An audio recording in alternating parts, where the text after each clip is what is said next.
takeover of America. And today you'll notice up in the other corner, this corner, we have our guest, Sean, or Actual Justice Warrior. Everyone, welcomes in the chat, please. Sean, how are you doing tonight? I'm doing good. I'm happy to be here. Happy to have you on my channel too. Welcome to my nerds. I just went live, and I'm acting like this is my channel here, and I'm live on your show. Hi, everyone. No, she is. Lauren's live on Twitch. Link in the description. Yeah, I've taken over everyone's channel. It's all mine. So you just did an awesome, or you've done a couple excellent replies to my debate. I was almost like seething while watching your replies because I get, if anyone doesn't know, I did a debate the other day with Rose Wrist, Fanatic, and Counterpoints on policing, Black Lives Matter, and systemic racism. And your review was so good. And I was seething while watching it because all of these points, I would have loved to have them while I was in that debate. There was all this misinformation they were throwing out there, studies they were throwing out that had just, they were completely misinterpreting. And I wish I had all that info you put out there then. You're a big data guy, I guess, hey? Yeah, a little bit. I studied criminal justice in college, and part of the reason I have the channel is bad criminal justice reporting really bothers me. So, like, yeah, so I'm familiar with where to look, and I've heard a lot of the arguments presented. I think I first heard the traffic stop thing when I was at Myth Informed, like live on stage. Or I heard it in the debate before me, and then I looked it up as they were debating, and then it was brought out against me right after.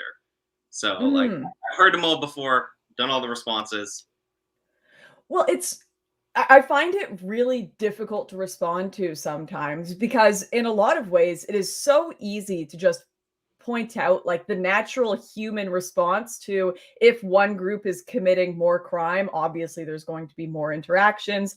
Obviously, like there's so many little things that aren't even pointed out in some of these studies, like which ethnic groups are more likely to wear seat belts versus not, have car seats versus not, that are not accounted for in so much of this research. So it can be really overwhelming for the average person when they're confronted with this data, especially in mainstream media pieces, which I've realized misinformation is just as bad as information without context, because putting out a stat like 30% or 50% more likely to be arrested XYZ without the context really will throw people for a loop and give them a total misunderstanding of the world.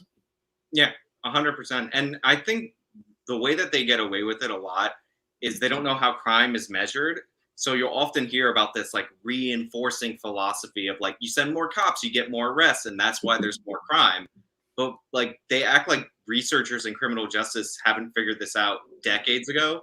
That's why we measure crime in reports. And then at the end of every year, we'll measure crime in what's called the National Crime Victimization Survey.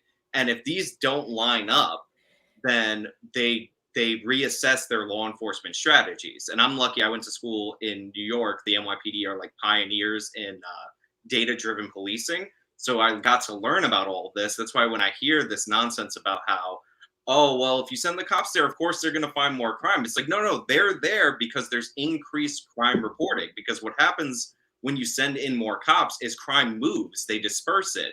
So you have to rely on new reports in order to make adjustments. And like they play on the ignorance.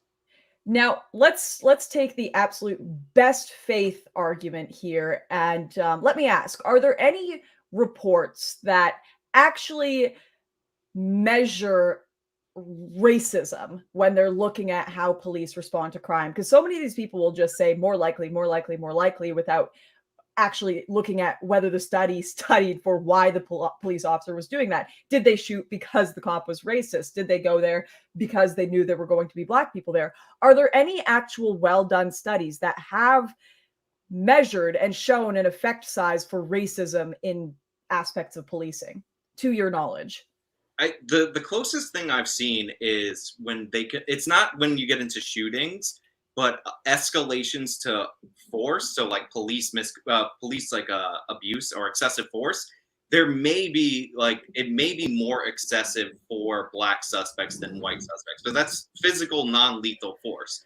Now, I don't know how valid it is because what I end up running into is Black people are more likely to resist arrest. So, like, Mm, maybe that's the reason for why, because they always say similarly situated, like similar situations. And I'm very big on the fact that the original offense, why the cops talk to you first, doesn't matter. Because, if they stop to ask you how you're doing and you slug a cop in the face, like this wasn't a friendly, it's not a friendly conversation anymore. Like people always say, oh, he was jaywalking or he's pulled over for, just like running a stop sign or whatever. It's your behavior that leads to the consequences. So, like, totally. I'm not sure, but I think the force might be the closest to that they have to like a valid argument. Yeah, and I'll tell people right now, I have been detained by police in multiple continents all over the world more than a dozen times. And the reason I have zero criminal record is the attitude check. I am perfectly happy, perfectly polite, do everything they ask me to do, and I never end up with any sort of criminal charges because half of it is, did they listen? Did they obey our instructions? It's a do I have to ask twice kind of question. And a lot of that resistance from certain communities who unfortunately are told by the mainstream media the cop is going to shoot you if you don't run, if you don't resist, if you don't fight back. They're actually putting themselves in much worse situations than they would have been in if they just complied. Not to say cops are right in every situation. Gosh, look at what's going on in Australia. But there's just stupid decisions and smart decisions in the moment in some of these cases. And Uh, I've been on yeah. the other end of policing too. When I was 12 years old, I was wrongfully arrested in front of my entire school. It was a very traumatic experience. So like I tend to instinctually lead against the police, but like I'm like in the position where if I'm biased toward a certain outcome, then I have to like research over and over until I can prove that it's that outcome. So like, I've been on the other end of it. It sucks. If I were a Black kid, then I might have thought that because the charges were so ridiculous that it would have been because of my race. So I even understand why people who see that they have a bad interaction with the police might think it's due to race and not due to some other factor, or just a bad cop, or just a mistaken identity, or just, etc. So, like, Right. we get beyond our own perspective in a lot of these instances. Right. Now, a general question, because I am going to take you into the gauntlet, baptism by fire. Oh, you've already done a bit of Twitch, but the gauntlet, we just have random callers that have beef with B or you come in and face off for 10 minutes. And before we head into that, what are your thoughts on general debate bro culture? Like it's it's got some issues, but I want to hear your perspective. I greatly prefer the position I'm in now where I get to watch you debate, you go through all this, make stressful faces, and then I get to make a response video. And then people get to say, good job, Sean, with all that extra time and all that. But like overall, I think there's good aspects of it. It's nice to see people argue back and forth. And like hopefully you're sharing new information and you come to a better conclusion. But a lot of it is like, debate me now or else like you're terrible or you're a coward or whatever, like to the point where people who refuse to debate anybody are jumping on the bandwagon and accusing this person or that person of being a coward. So like it gets really nasty. I mean, I posted the like I just scheduled the premiere today and I got challenged to a debate by I think the Rose guy, and Yeah. he's like, you're gonna stream about me, then we need a debate. And I'm like, it's not a stream, it's a premiere. I Roserist is very giddy for debates. At the end of that debate, he asked me to debate him on immigration in Sweden. And I'm like, I've done a lot of documentaries on general immigration. I've done stuff focusing on Greece and Spain, but I've never even been to Sweden. And he went back. So I told him I didn't care to do the debate. He went back through all of my time in politics, like 7 years of footage, and found me mentioning Sweden in 2 or 3 different videos in like a listicle of countries throughout that entire time, and made a whole video saying Lauren claims she doesn't care about Sweden, but she mentioned Sweden 3 times in her entire political career.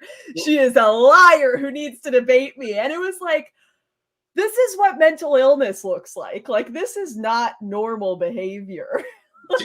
to be fair, I did see that, and I did see you said immigration in the UK, Europe, and countries like Sweden. therefore you're actually legally obligated to take them up on that debate. So that's how it works. But True. Very true. what I find often with the debate me bros, and this happens a lot with like people in the comments or people who come into my Discord to yell at me for a video I made 2 years ago, is that if you mention the thing that they care about the most, they assume you care about it. You care about it as much as them, and that's just creepy internet culture plus the debate me bro culture, like fusing together to make some monster. Yeah, and plus it's that idea where it's like, I know more than you on this subject, and the point is to absolutely crush someone else and not get more information.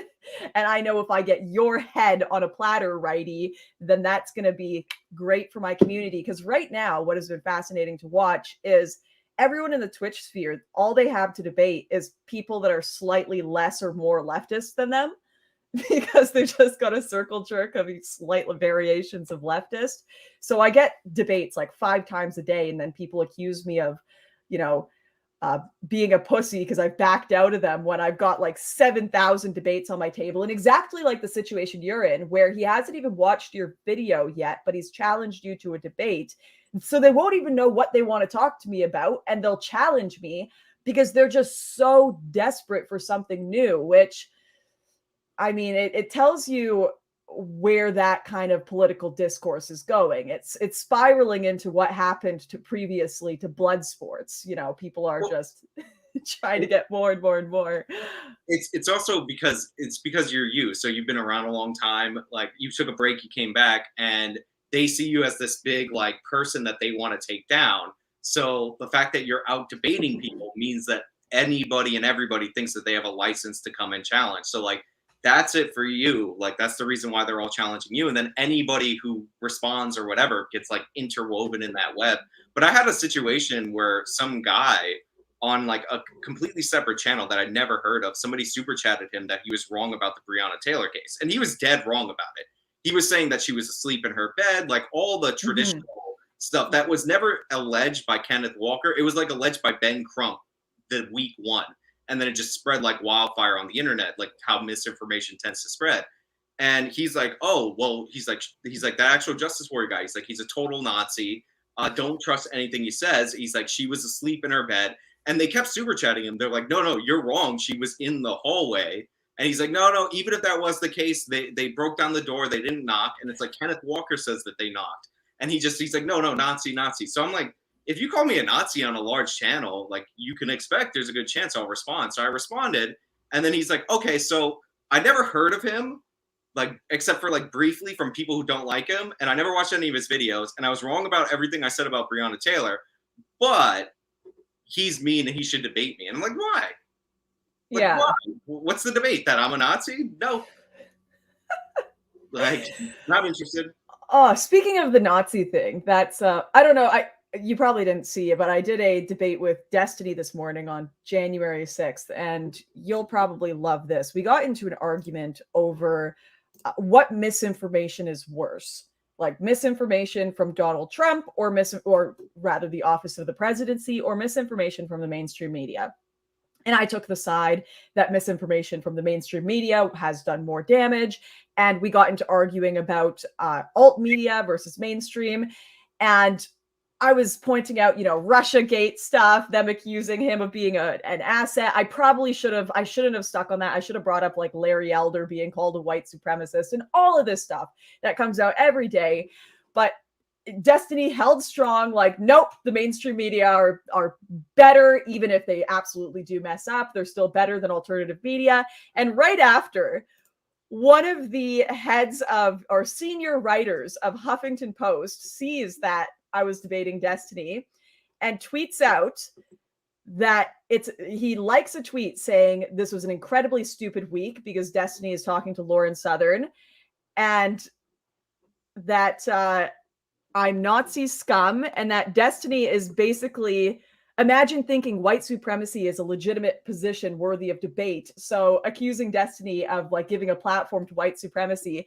And this is one of the people he was defending, a senior editor of the Huffington Post. Even he tweeted out, like, this is effing embarrassing that I was sitting here defending the mainstream media, and now they go and start saying shit like this. So I thought that was a pretty incredible moment. Yeah, I like never bet against the mainstream media shooting themselves in the foot. But the example I would have given, by the way, for mainstream media misinformation being worse is the way that they propped up Governor Andrew Cuomo when he was doing the COVID press conferences, and he sent that. And like I'm like one of the few conservatives who actually remembers why he sent elderly back into nursing homes, and it was because we didn't know a lot about the virus, and they had some capacity to treat people with respiratory illnesses. That turned out to be a terrible mistake. And I think the problem with Cuomo came when he was covering it up and the media was pumping up Cuomo. So 11 other states duplicated his policy because the media was telling us that was great policy. That ended up costing us tens of thousands of American lives. So, like, for me, if you want to compare January 6th to like mainstream media blunders, it's not even a question. Just in my own state, it led to the deaths of like 13,000 of my own citizens. So like, Right. And that was one thing I found frustrating too, because there was the claim that one of the biggest problems was Trump spread so much misinformation about COVID, and that's why Trump is more dangerous. And I sat there and I thought about it, and I was like, you have people not wanting to get vaccinated all over the world that don't even speak English. So this isn't like exclusively a Trump problem. You have entire swaths of the population, particularly, like the Black population in America, that don't trust the government in general, Republican or Democrat, because of previous medical experimentation that they don't want to go near, and they don't want to get vaccinated. In Canada, it's large swaths of the Islamic community and Indian community that don't want to get vaccinated. So like, to put this all on Trump or alt media, I think there's a lot of copium that goes on in all political communities, whether it be the right in some cases, who are like, everything that happened January 6th, that was just all an Antifa psyop, right? And everyone wants to absolve their community from ever doing anything wrong. But like, we're not a monolith. There are shitty people on all sides. But the problem with left-wing copium is they have actual accredited media sources involved in this conspiracist copium. Right. Somebody just said that I have to ask you to define mass grave in the super chat, so I can't ignore that happened. Define mass grave. Well, the UN defines it as a grave including I think over 3 bodies that are touching, usually because of an extrajudicial execution, massacre, or some kind of criminal act by a government or non-government force, trying to take over an area or something. So the UN define it as like execution spots. There are some people that would say, or there are some definitions which are more generous that would say just like a big hole that you throw bodies in to get rid of them quickly, perhaps because of disease, and you don't have time to bury them. Grave? Like, oh, you mean, wait, the definition of mass grave: big grave. Big grave. No, big graveyard. Yeah, thank you, Poopy. Sorry, I accidentally, my autism was like, this is a serious question. That was one of my favorite debates that you've done, because the Surf has been out and like he's been pushing that from the jump. That's like his favorite news story of all time. And then he didn't seem to have read past any of the headlines, like, or like the memes about Canada being one giant crime scene or any of that. And it was amazing. But he did own you with the closing statement, which, by the way, I knew when I debated the Surfs that that's what he does. So that's why when he's like, I'm going to close out the debate, he's like, we should just not mute each other and let us do the final speech. And I was like, sure, you go first. And you could see his face where he's like,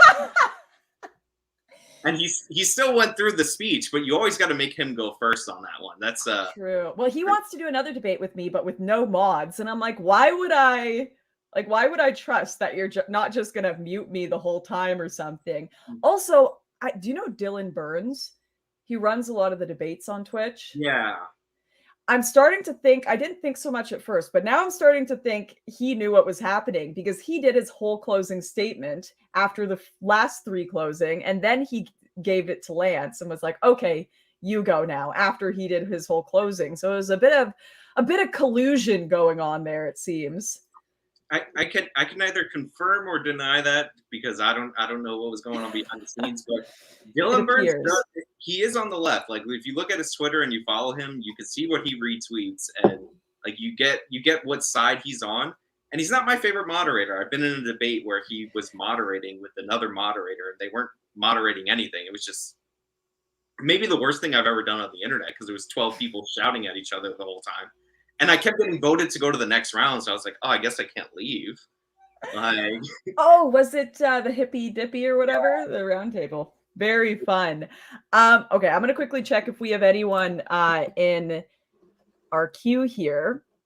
You entertain everyone for a minute here while I set this up. Do a dance or something. Twerk for them.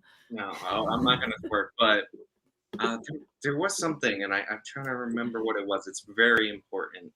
Oh yeah, so it was directed to me earlier that you called the gag order a gag order. What is wrong with Canadian English? Listen, I always blame my bad pronunciation of things on being Canadian, but I actually think it might just be me. It could just be me, and I just use being Canadian as an excuse. Okay, so we've got a few people in the lobby here. If I play them, are you going to be able to hear them? Because I don't have you in Discord. Ooh. I hope so. Is there like a test human? Ooh, this isn't good. Can you also just jump in the audio channel on Discord on your end, maybe? Yeah, I'll just actually, I should be able to do that. Okay.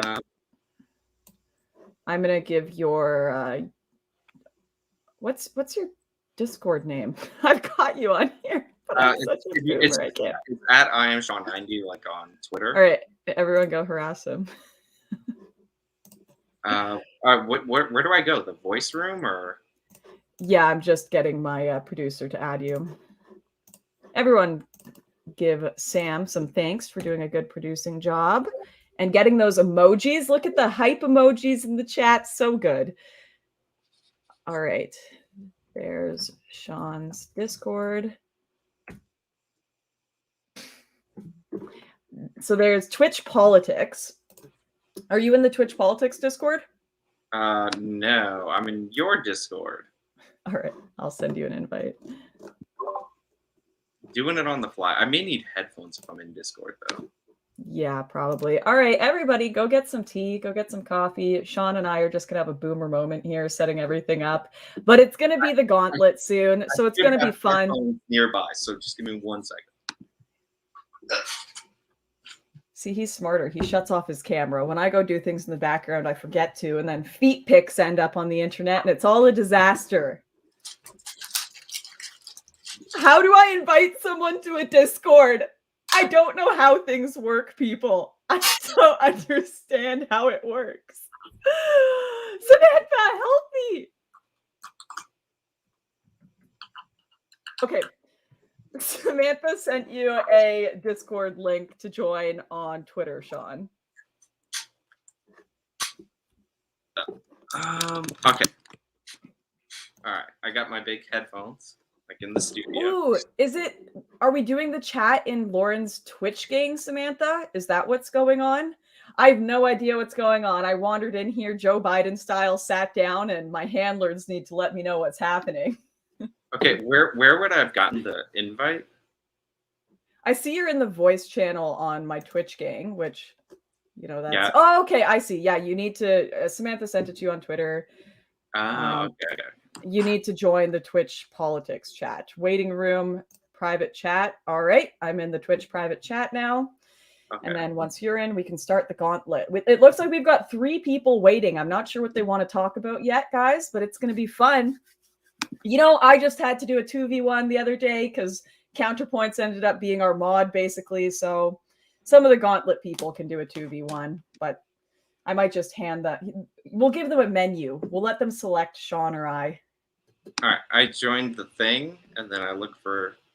Okay, if you scroll down I have to verify my phone? Oh, my God. Yeah, we got to dox you first, and then join the private chat, and I think Sam is going to send our contenders into the private chat. Choose your fighter. Exactly, Maestro Shea. All right, let me just... Yeah, Lockie just said Connor was literally there painting Warhammer tanks. I'm sitting here having to listen to shenanigans about racist dogs while reading like 10 dozen studies at once, getting overwhelmed. And Connor's sitting there painting Warhammer minions. Aw. I'm having him on tomorrow, so we can all give him shit for that. Okay, I think I'm in it. Do I go to yes waiting?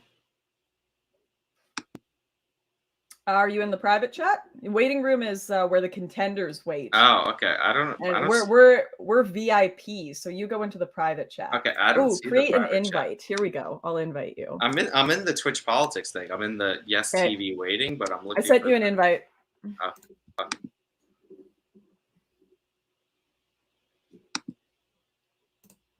Oh. Hey, Sam. I'm interrupting everyone. Okay, I'm going back to private. Can you still hear me in the stream though? Yep. Excellent. Welcome. You're live, by the way. Oh, okay, I see a dramatic echo.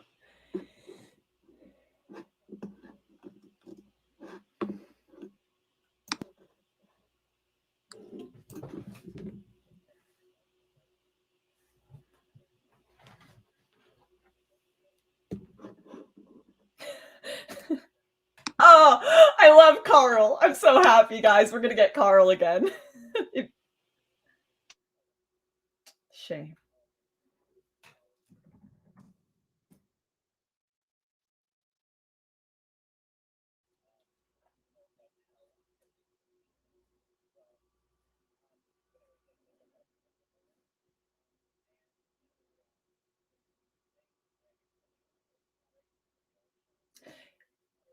You know, Sean's the guest, so I'm going to throw it to Sean first because I know. There you go.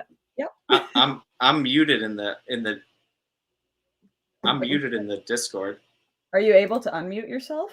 Nope. I think that has to be done on your end. It still says muted.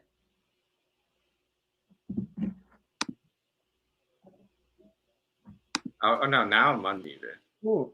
Okay, I need to mute you though. Okay, is it echoing for anybody else except for me? Or? No, it's echoing for me because I'm listening on two things. So how do I mute Sean, guys? Oh, here we go. Yep, user volume done. Now you can put my user volume down, Sean. On the Discord? Yeah, on the Discord. Oh, okay. So stop calling me a boomer, internet people. All right. Right. Oh yeah, people, tell Infrared to show up.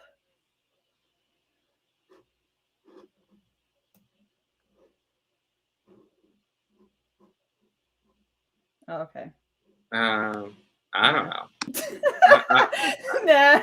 I think we can hear each other through here. So yeah. I just throw them in. It's fine. Can the nerds in my chat hear the Discord people? That guy that was just talking to us? Come on, people in the live chat, talk. Okay, people can hear it all in mine, so. Oh, Monolithic Ethos, welcome. Nerds. Yep, can hear you. Sean, can you hear him? I can hear him, but I don't know if I'm hearing him in Discord or on the thing. No, well, Zoro, calm your face down. Okay, they say they can only hear. They say they can only hear us two. On my that's end. probably because you're using StreamYard. I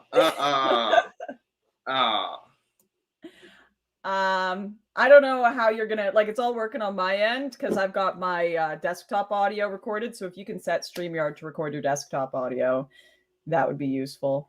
All right. Yeah, I mean, sorry, Monolithic Ethos. You haven't even said anything, and Sean is bullying you.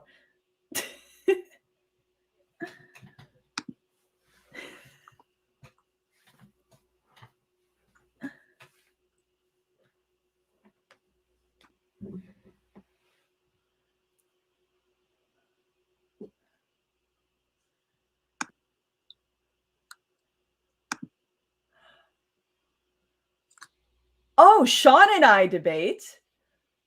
What? I'm sure we could find a topic to debate on. Okay, while we wait for Sean to figure out how technology works, I did want to on capitalism. Maybe if we really run out of people from the gauntlet, I'll debate Sean on something. But I did want to quickly, while we have a moment, explain a concept I have to the audience, and I want to get the chat's thoughts on this. I want to do something called the reverse debate, and I want to challenge people. In fact, I'll start it now. Any progressives, leftists out there, if you want to reverse debate me, we can literally make it so that one of us has to donate $100 to a charity of the other person's choice based on the winner. But the reverse debate will be, I have to debate a progressive opinion and you have to debate a right-wing opinion, and we'll see who can basically argue the best for the other side, who has a better understanding of the other side. So they got to let me back in the Discord. You guys don't like it? Okay, now I'm getting great ideas. Yeah, sounds interesting, right? I think it would be very fun for me to argue for like open borders against some like far progressive and see if they have any understanding, any concept of the closed borders take. I think that would just be chef's kiss, way too much fun. Tell the out of context clips would be so good. Tell him to drag me in the Discord. I'm left out. You're of it. in the. Oh, okay. No, I had to jump. No. Oh yeah, into the voice. Oh, I could click the same one. Why didn't I think of that? All right, let's see if I could. No, it's. Oh, it says channel is full. What? I have to be dragged in. Tell him to let me in. No, it's in this one, Twitch Politics. I've just invited you, Sean. Monolithic, if you're not, if you don't have a debate question, then we're gonna have to boot you from here, and I'll chat after. But Sam, you got to add Sean back in here. Yeah, it says channel's full when I try to join. Okay. There we go. Okay.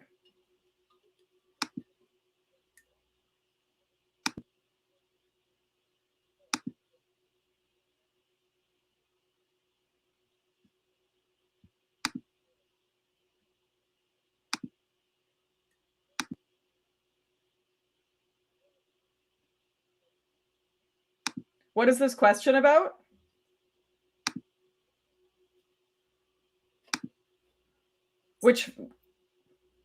Well, are you talking about a video like from 4 years ago? I'm sorry, my friend, but I'm probably not going to be able to remember my takes well enough to debate a video I made like 3 or 4 years ago.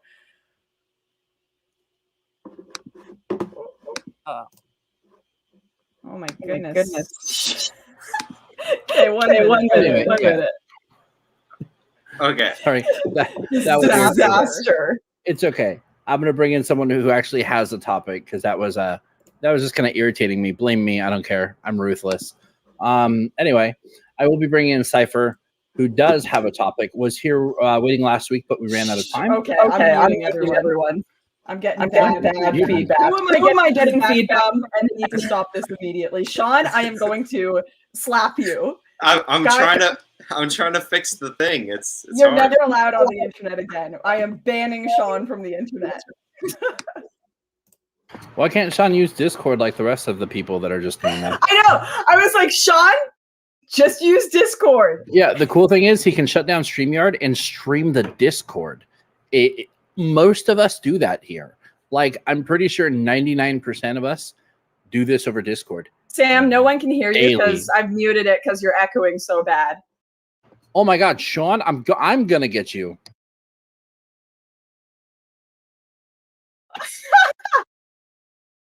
It's not me. People in the chat are saying this is my boomer moment. This is.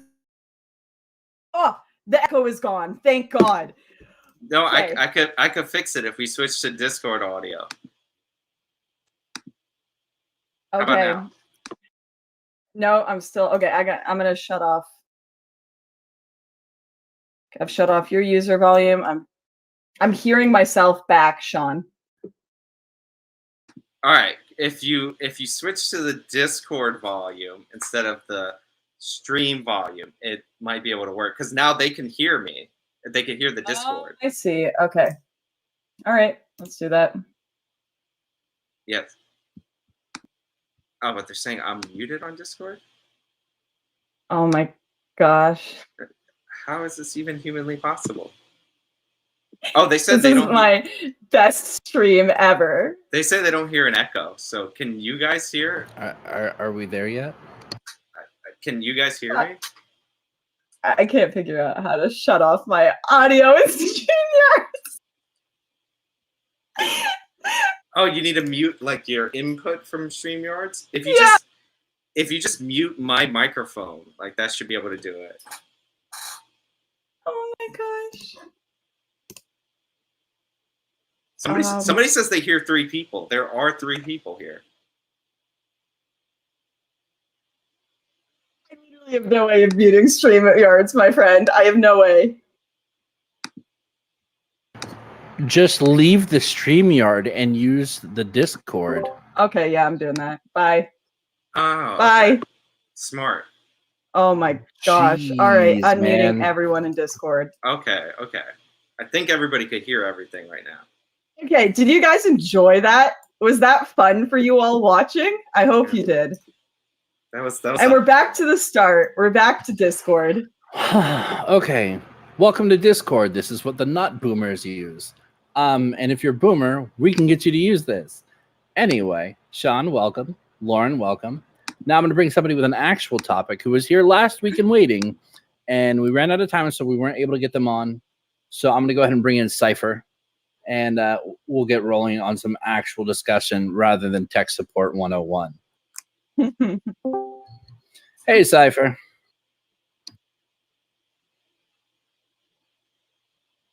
Oh, and now we're going to do an hour of Cypher figuring out tech support, my friends. No, tell him to shut off his camera. I can't take any more craziness.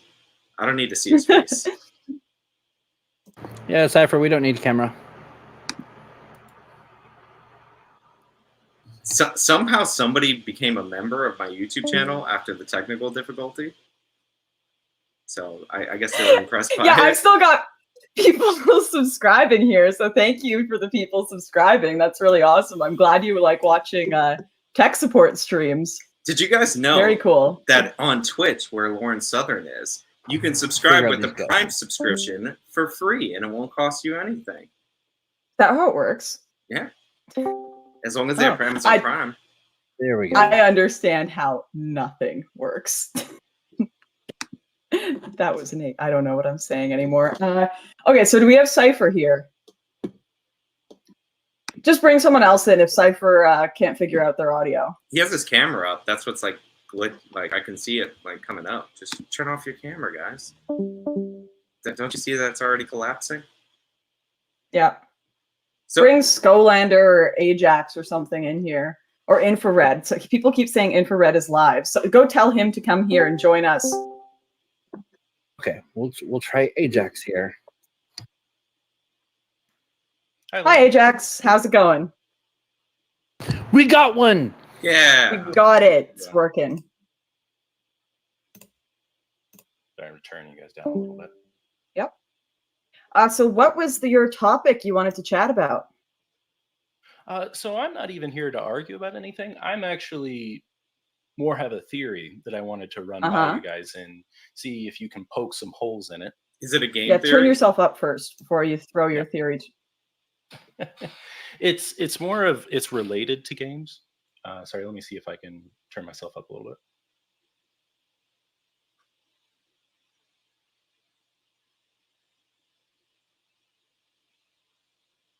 Is that better? Yeah. Much better. All right, awesome. So this is kind of coming off of when you had your discussion with, I think it was Mouthy Infidel. You're kind of talking about gender theory issues. And Destiny then had a woman on to talk about kind of the gender theory stuff. And one of the things she even mentioned was that a lot of the experts still argued that we did need a system where words had meaning, where being a lesbian still had to mean something, or being a man still had to mean something. And that was getting me thinking that, you know, we're making a lot of arguments whether gender theory is real. And I thought it would be interesting to make an argument that gender theory in regards to children wasn't helpful, like it was detrimental to their growth. So we won't even have to argue whether or not it's real. We can argue whether or not it should be something that they should be more introduced to later on in life and not in schools. wouldn't they say that they're already getting gender theory when they're told that male and female exist, though? In a sense, yeah. But I guess the kind of argument would be that what is the foundation? So let me make this argument first. So when you have a good boss, generally what a boss will do is tell you what your job is.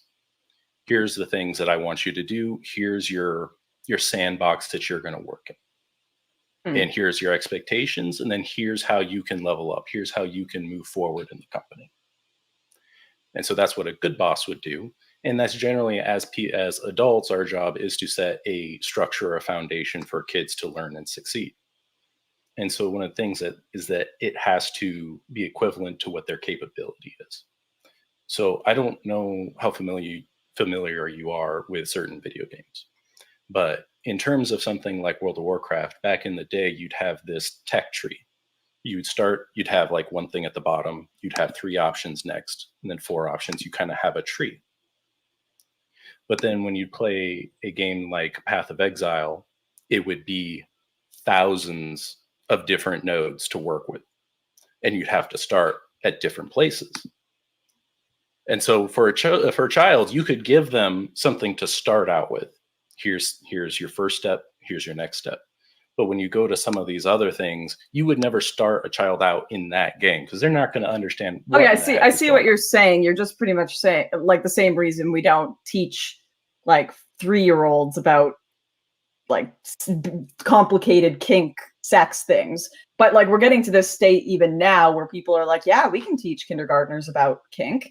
So I think we're almost past the point of I think there's already been that corrosion of understanding that we need to guard children from some aspects of life and culture. But I don't know, Sean, what are your thoughts on this? It's not much of a confrontational debate question, but just, is there any conversation to be had about at least tiering the system to how we educate kids about gender and sex?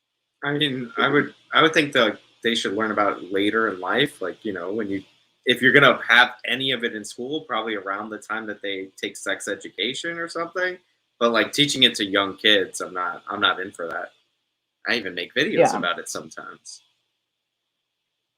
All right. Well, my friend Ajax, if you didn't have any more questions, we'll probably hop to the next person. But yeah. I did have a theory on kind of, or a question, if you agree with it, on the manosphere. In relation to, okay, I'm sure you're both familiar with like the Gini coefficient. No, actually, what is the Gini coefficient? So people will say that you don't get crime simply due to poverty, because there are places that are entirely in poverty, and you don't see much crime. Mm-hmm. It's really more of the disparity. There's no middle class in places like Chicago. You have the super rich and then the poor. And so when they see that they can't move up in the hierarchy, it's when they get angry or they start committing crimes, say, I'm not going to submit to the system because it doesn't work for me. Mm-hmm. And so my question is, would you agree that it's social media and dating apps are creating the perception that there is the haves and have-nots in terms of dating? There's always this talk about the top 10% of men are the ones that women go after on all the dating apps, right? And so all the men in the middle, they can't get any action, or they can't get any dates. So then they become angry and resentful. And that's why you see the manosphere growing, because they're seeing online a much greater disparity than what is real, because they're including themselves in the entire country, not just their state, because now we have this huge amount of access versus what you would have just in your city. Yeah, I think the same thing happens with just women's general perception of themselves as well. Like they go and compare themselves to the top 1% of women in the world on the planet on their phones, and then they're like, holy shit, I'm literally the ugliest thing in the world. And relative to their local community, not true. Relative to their local community, they probably have some options, but these unrealistic standards and self-canceling yourself out from the dating market, I think Yeah, it's done a lot of damage. Sean, any thoughts on that before we jump to the next person? Yeah, so I don't believe that the disparity between rich and poor causes an increase in crime. I think that's ridiculous. Like, we saw crime drop during the 2000s. All the income inequality nerds will tell you equality grew during that period. And as for the dating market, I think the same thing is true as well. I think the boosting up of like people who would call themselves like incels or like in the manosphere or whatever is due to the fact that any 5 idiots on the internet can find one another and they can complain about things. It used to be when you didn't know how to date, you couldn't talk to women. You ended up having to work on that and get better at it. So I don't think online dating makes that more difficult. What I think online dating does in a lot of places is serve the function, especially when it's not like Tinder or any of those like instant photo matches, is they serve the function of matching like arranged marriages. Like where your families and people who know you pick you, because that's what those algorithms are geared toward. As far as the hookup culture and all that, like people who feel like they're missing out, like you gotta get better at talking to people. Like I used to date with no money, I can't dance, I didn't have a car, but I could talk. So that's what I worked on and improved. So yeah, I think there's too much hand holding by the incel community. You should tell people to go out there and go see women. Oh, I absolutely agree. I think it's a false perception. I think that's what I'm trying to get to, is that young people are on the internet so much that they're getting false perceptions of these giant disparities, and they feel like they cannot achieve that thing to which they will be desirable. I found for myself, definitely when I'm out and about, and especially when I have female friends, that things are so much easier. You know, I think it's because when you're in a room with 100 people, you compare yourself where you fit in the hierarchy and you accept each other. But when you're comparing yourself to 1 million people, you feel like you don't fit anywhere near the top. Also, and so I guess my question would be, how do we help people keep young people from getting into this false perception? I was going to say also a little piece of dating advice for any dude that's out there. If you have a female friend that is attractive, let her pick your photos. You'll do way better on any of these apps. It's just true. Oh, absolutely. True. Absolutely. And if you hang out with them and meet people and she gives you that seal of approval, it is entirely different. Oh, a good little happy point to end on there. I like I saw this subreddit. I'm not sure if you guys have seen it. But it's basically a subreddit of like ex-incels or like incels healing, and it's all of their happy success stories. Someone in the chat is gonna have to tell me what it is, but it's all of these guys that are like, I spoke to a chick today and it went really well and I got her number, or I just proposed to my long-term girlfriend after getting out of the incel community for a year, got a haircut and got some new clothes, feeling handsome. And it's like the complete opposite of the incel downward spiral. It's still the same people, just in a positive community, and their lives are going well. So much of that is mindset, and I love that. I love people doing that. What is incel graduation? Is that the subreddit? It is not female dating strategy, Senko. All right. I do think that's awesome, though. Yeah, it's great. Well, thank you so much for jumping on and chatting. Appreciate the wholesome stuff. But we're going to try to find our next combatant. Have a good one. Have a good one. All right. All right, I think...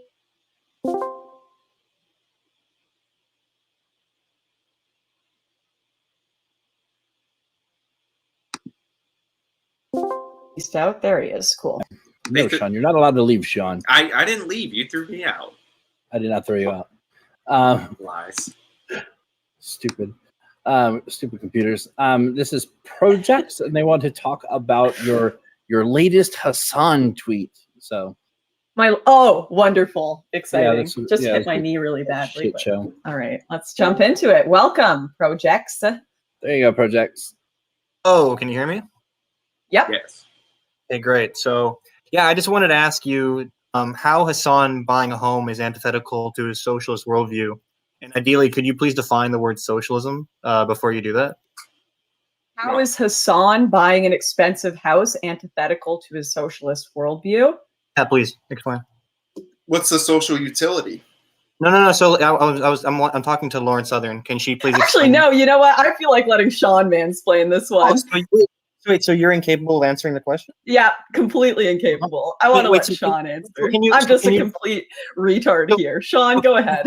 can you define socialism first, though? You made a tweet about it, and I thought you would maybe understand the theory. Do you know what my tweet was? Can you read it out to me? Because the tweet was actually saying, I think that Hasan purchasing a house is fantastic and perfectly fine.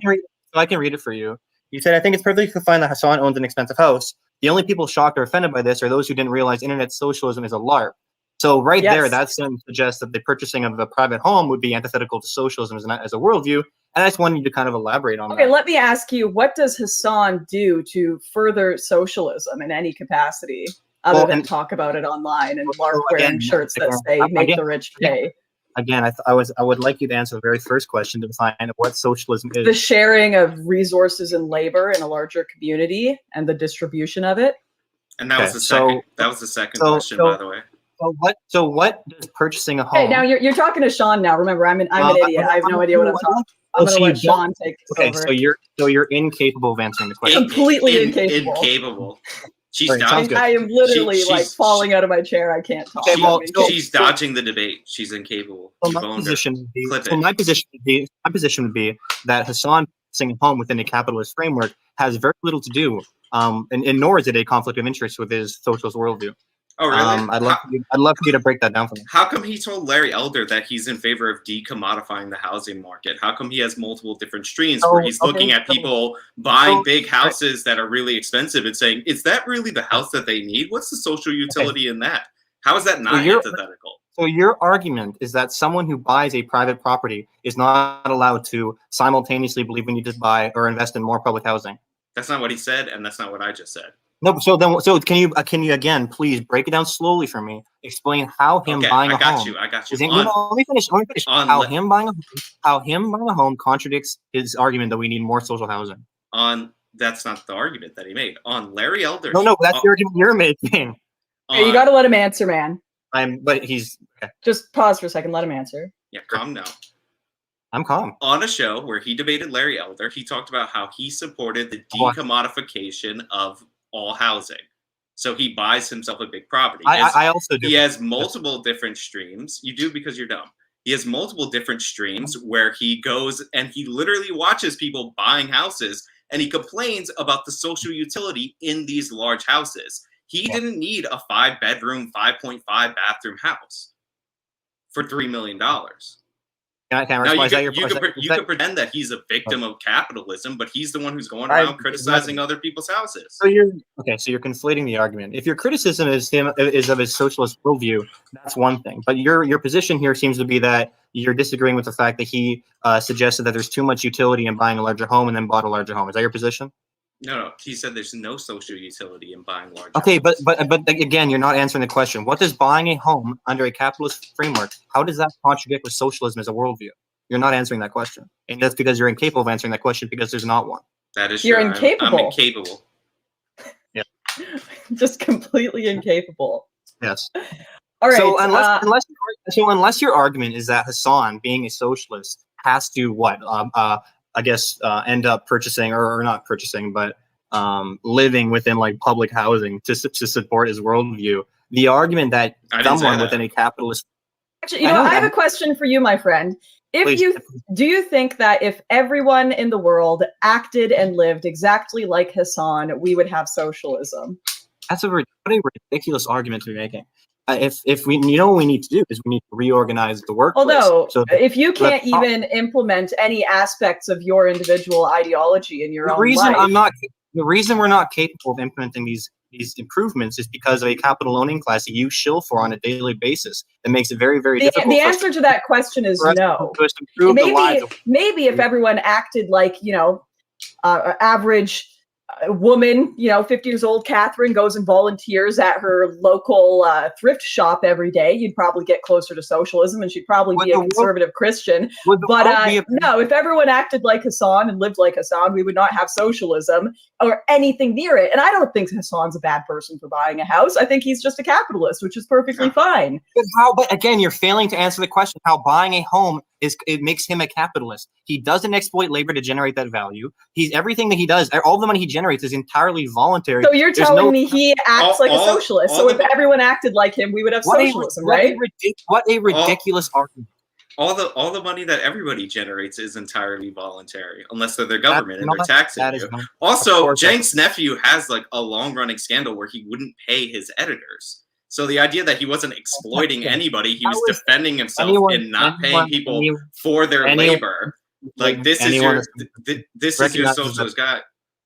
No, that was clearly okay. a meme. It's okay. You can talk. It's fine. EGG meme. It works better when you talk more. Again, you failed to illustrate how buying a home contradicts. First of all, it's not a home. He does videos where he criticizes people for buying large homes. I never said that Cenk's nephew. No, I never said $2.7 million mansion. I never said that Cenk's nephew criticizes random people for buying small homes. I never said that. I never said that. Okay, Sean, go ahead and speak your point. Yeah. I muted him for a second so that this is getting kind of crazy. I specifically pointed out that Cenk's nephew does streams where he looks at people buying homes on channels that aren't even political and complains about the size, the social utility, the impact on climate change, and all this nonsense. I never said that he craps on every individual person who ever bought a home. He shits on these people because they're exploiting labor to generate their value and then buying ridiculous homes with that labor extraction. What is exploitation of labor to you? The exploitation of labor is when you take. So here's the thing: if you own a company, right, you are inherently exploiting the labor of the workers below you because you are reaping the benefit. You are reaping the benefit of their surplus value. The money that they are creating for you comes from the labor of them. In order for you to generate value on your own, of course it does. No, it doesn't. So, for example, if it came from them on their own, then why don't they just go do it and cut out the box? But the owner of a factory, right? So, for example, take a paper factory and say this paper factory turns this paper into, I don't know, like paper airplanes or something. If the owner was to generate this profit on their own, they'd be incapable of that. They require the workers, the laborers, to generate that surplus value for them to reap the rewards while paying them crumbs. Does Hasan have employees? Hold on. You no, I mean, I'm just you changed what we were talking about. You changed what we were talking about. I said if the workers can produce that without something given to them by the employer, why don't they do that? And then you talked about the employer. If the worker is producing the value absent the employer's just coming by and stealing it because he's an evil, mad monopoly man capitalist. Why don't the workers just produce that without the employer? You mean why don't the workers themselves create their own super factories within a capitalist framework and do it themselves? Why don't they produce whatever they're producing without the employer? Because the employer's just stealing it. Because the workers don't have the capital to do these things. Wait. So what you're saying is that the employer is providing something to them that they can be productive with. No, what I'm saying is the employer has the ability and the agency to do these things on himself, while the workers do not. So they're incapable of doing these things they voluntarily work. Wait. Can I ask a question? Because within a capitalist framework, there's a. Go ahead and ask your question. Does Hasan have editors and workers, and if so, is he exploiting their labor? Does not. He has no editors. He has no employees. Not right now. I don't think so. Okay, if he did, would he be exploiting their labor? Yes. So when he did have employees, when he did have editors, he was exploiting their labor. Yeah, if he owns his own enterprise, if he owns his own business, and the workers within his enterprise do not own a percentage of the company, that is by definition exploitation of labor. Okay, so any streamer that has employees, any politician, public figure, anyone that has an employee is exploiting labor. Exploiting their labor, absolutely, yes. Within a social, okay, so let me offer my socialist utopia, or I guess egalitarian society. Okay, so the socialist worldview, and this is what I wanted to get at originally, would be that there is no hierarchy of ownership. Right, everyone collectively at a factory would share ownership instead of one person at the top reaping the rewards off of the surplus value of the working class. So we could reorganize the workplace and create a more egalitarian society for all of the workers. So everyone at the factory shares ownership in the company. We would create a more egalitarian society, not only economically but also democratically. Okay, sure. I understand the concept of socialism and Marxism. Like we all get that. We all get what the theory is. Because no, but I don't think you do, because again, you're making the argument that a simple home purchase is in contradiction with that worldview. Okay, fine. Let's put that aside. So your idea, no, I get it. Your idea is if they have someone below them that they are not giving a fair share of the revenue to, or percentage, not even revenue, percentage of the actual company and direct value to, then they're exploiting them. So what do you think of the Chinese kids that make Hasan's t-shirts for his merch shop? That's not true again. So what do you mean that's not true? So he has a merch shop, does he not? Do you think he does every aspect? Does he make the merch himself? Can I answer the question? I know what he does. He provides that production, those t-shirts, to union workers. Okay, they're union workers within the United States. Are they still technically exploited? Absolutely, I don't deny that. But they're exploited at a significantly lower rate than those Chinese children workers that you're suggesting. I don't know. Wait, hold on. Moderator hat on for a second. So it's okay if you're exploiting just a little bit. Right. No, I'm not saying it's okay. So then hold on. No. Hold on. I'm the moderator, and this is my place. You don't get to tell me what to do. Okay, here's the thing. So just by your definition, I'm just clearing things up because things are getting a little convoluted. Yeah. So Hasan is engaging in bad praxis, is what we're getting at, right? So he can be a socialist, just he's a shitty socialist, right? Because he's buying that's not a house, okay? To buy a just average run of the mill house, you don't go shopping in Beverly Hills, right? What? Who cares where he buys the home? That doesn't matter to me. I will mute you. Can we go back to your original argument about the exploitation of labor, or no? All right. So, okay, it's bad practice. Okay, definitionally, right? He's engaging in bad practice. He's a bad socialist. He's surrounding himself in the Hollywood Hills with the bourgeoisie. Okay, he's lightly exploiting union workers. So just by your definitions here, Hasan is just a really, really bad socialist that doesn't engage in good praxis. Debate for you? Is this what you deem debate? Because this is fucking terrible, by the way. Where? Okay, so this is what a great argument. Okay, to answer your question, within a capitalist framework, for you to do anything to generate value in some capacities, yes, you probably need to exploit labor. Hasan prints his t-shirts once in a blue moon. He doesn't do it very often. He's asked by his fan base to do it, so he does do it occasionally. And I was asked to exploit the laborers. I didn't ask about his marketing strategy, where he's like limited drop only, guys. Like I've never seen that before. Let me finish. Yes, in some capacity, yes, that is still technically an exploitation of labor, but I would much rather a pseudo-capitalist doing it with unionized workers than someone who does it with Chinese workers abroad who are paid crumbs and forced to live in horrific living conditions, so the capital owning class can generate maximize their profits. Wait, why are you against the Chinese getting higher paying jobs than were available to them previously? First of all, she said Chinese workers, not me. No. You said you'd rather union workers who are paid a lot of money here get those jobs than poor Chinese people in China. Why are you against poor Chinese people in China getting work? Spectrum, as we both agree. Hiring unionized workers, workers and paying them a living wage is much less exploitative than hiring child workers in fucking wherever. Why? So wait, so your argument is that hiring you think think it's equally exploitative? No. Why? I don't think it's exploitative at all. But why would it be more exploitative than hiring children in China? If you have to ask that question, then I think I win the debate. To be honest, I don't think you know the answer. Is that your answer? I'm asking you why. I think paying your workers a living wage at the very least within a capitalist system is less exploitative than paying them breadcrumbs to maximize their profits. Do you know that those kids in China get paid double, triple to work in the factories than what they were making back on their subsistence farms? That's why they came to the city.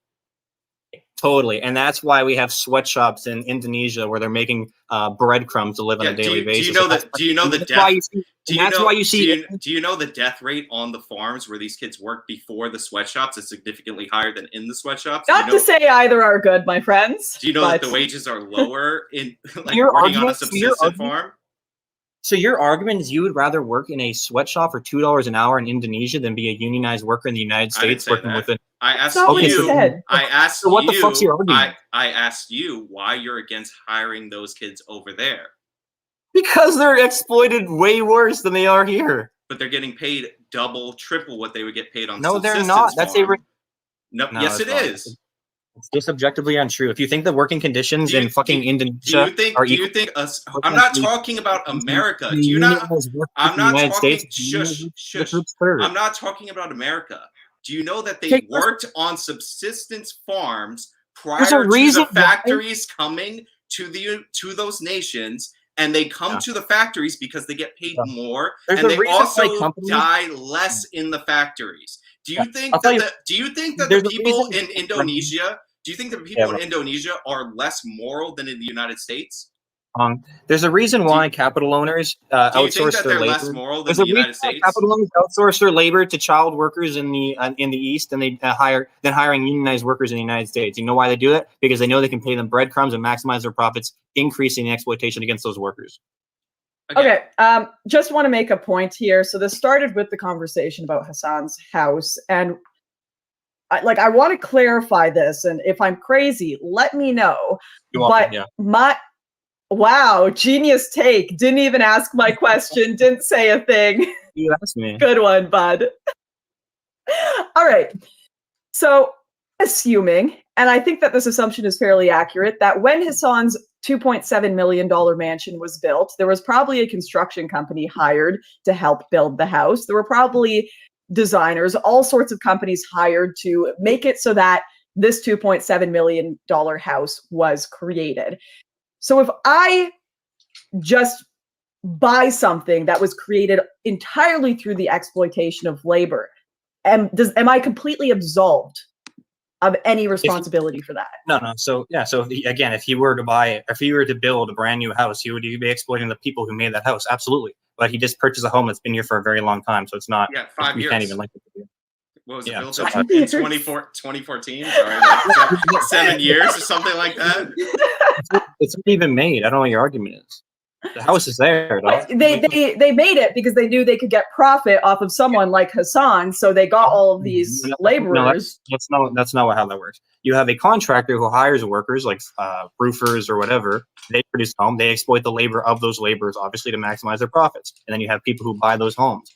Tom buy this home 5 years later or whatever. That's not. He's not exploiting the labor to create this home. Hold on. Are you in favor of reparations for slavery? Okay, what a ridiculous jump. I'm asking you a question. It's a yes or no. I mean, my position. If you want my honest position, I think that I think it's labor that was unpaid for, and I think we should pay them back. So we can go back. We can go back 400 years, but we can't go back 5 years. But Hasan's not again. So within a capitalist framework, let me finish. So within what do you mean? What within a capitalist framework? What's the alternative? What should he do instead? He can buy a smaller house. He's the one who's criticizing people for buying large houses. He should build his own house. All right. Hold on. I'm calling it. I'm calling it because the socialist kid's shitting on himself worse than Caitlin Bennett. You don't get a shout out because that would be exploitation. So wow, that was rough. Oh my god. Crying over that take. It was obviously a what you call it. It was obviously a hypocrisy point you were making in the tweet. Like it wasn't. Okay, sorry, I'm gonna cry. Yeah. I have no problem with Hasan buying a house. That's what's so hilarious. Good for him. I'm happy for him. But I don't think he's actually a socialist. And I don't even think that has anything to do with him buying the house. I just don't even think he's a socialist to begin with. Half these lefties were criticizing Jimmy Dore for buying a $2 million house 3 months ago. Go look at them 3 months ago because they don't like Jimmy Dore. It's crazy. Oh, but you're Jimmy Dore's biggest fan, I've heard. This is the side that wants to promote that, hey, we need to give jobs to all the immigrants, but now they're like, but you can't give them jobs, that's exploiting their labor. What do we do with people then? What do we do? Nobody gets any money. Fuck it. Big questions. All right, anyway, who's next, Sam? I'm throwing in Skullander, who's been waiting, and then it's going to be Innocence. All right, Skullander, can you hear us? Welcome. I can hear you. Can you hear me? All right, you are on. Maybe turn yourself up a bit. All right. 1 second. Or go closer to your mic or whatever. Is he quiet for you too, Sean?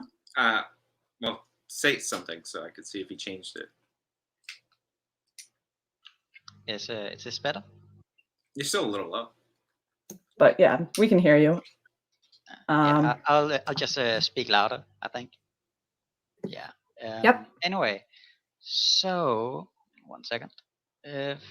First, I want to say thanks for all you've done, Lauren. I'm a big fan.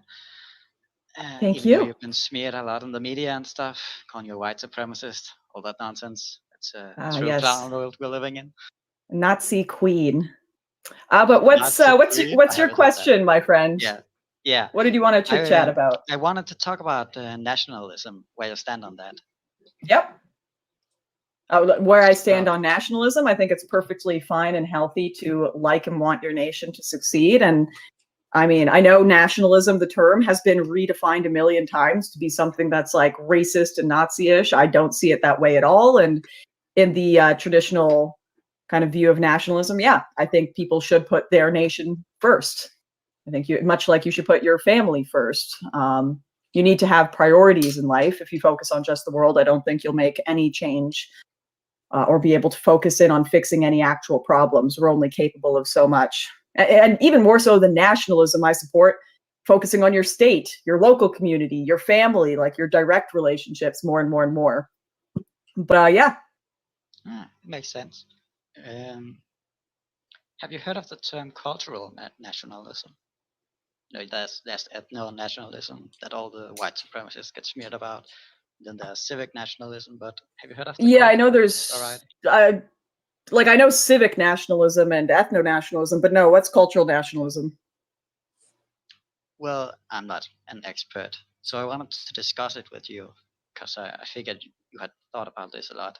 I would say it's maybe we should draw it towards citizenship, if you're all right with that. Sure. So traditionally, the ethno-nationalist argument goes something along the lines of: if you have it in your blood, if you're French by the blood, then you're a Frenchman, or if you're German by the blood, then you're a Frenchman. If your family is French, and so on. And the civic nationalist argument goes something along the lines of: as long as you, like we set up this legal structure, we say if you. I'm sorry, my friend. Everyone in the chat is saying they can barely hear you. Are you able to turn yourself up at all? I'm having a bit of trouble here too. I'm sorry. I'll try. Lauren, you can also right-click his name, and you'll see a user volume bar. Okay, I can turn you up. Okay, yeah, keep going. All right, is it better now? Yeah, and also, just because we only have 10-minute blocks for each person, concise questions and answers, my friend, are good. Yeah, I'm really so we sorry. can actually get into it. That's right. I'm not a native speaker of English, so I'm trying my best here. That's all right. No worries. I'm also a bit nervous, so it's fine. I wanted to know. That's all right. I guess what I want to know is if you think just defining in a legal way to be French or Canadian or American, is that good enough to be an American or Canadian or French? Just being defined as so, like just being defined as a Canadian and like nothing else, no actual. No, like for me, particularly when it comes to moving to a country, I think the best form of immigration tends to be, well, first of all, I think there's more to being a Canadian than just saying you're a Canadian. Obviously, there are language aspects to being Canadian. There are cultural aspects to being Canadian. There are certain laws we all have to agree upon to be Canadian. And I think when you see the most cohesive immigration, it tends to be when people marry in or want to be a part of a community. So like someone from another country that comes in and they marry into a family in a country and they are now tied to that country and that their roots, like that to me is like the strongest tie of immigration, where you are going to have some motivation and people around you to teach you the language, to get into the culture, to, get into really have ties to that civilization, heritage, history, and laws.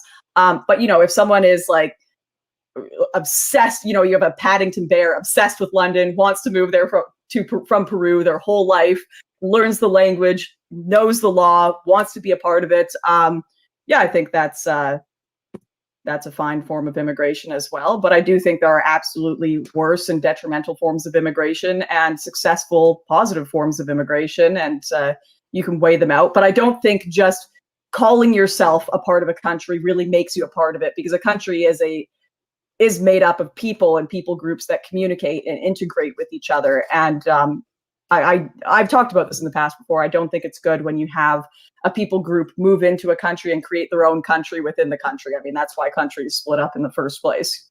Yeah, I agree. I think it's very complicated, because even if you do everything right, like if you integrate into Canadian culture perfectly, you know all the history, you know the language. I don't know if Canadians have idioms and such. I guess they do. But if you get all the jokes, if you eat maple syrup, isn't that a thing?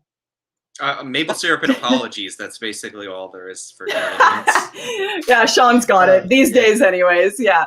All right, my friend. We'll probably move on to the next question here. But I really appreciate you jumping on. Can I throw in one more thing before I go?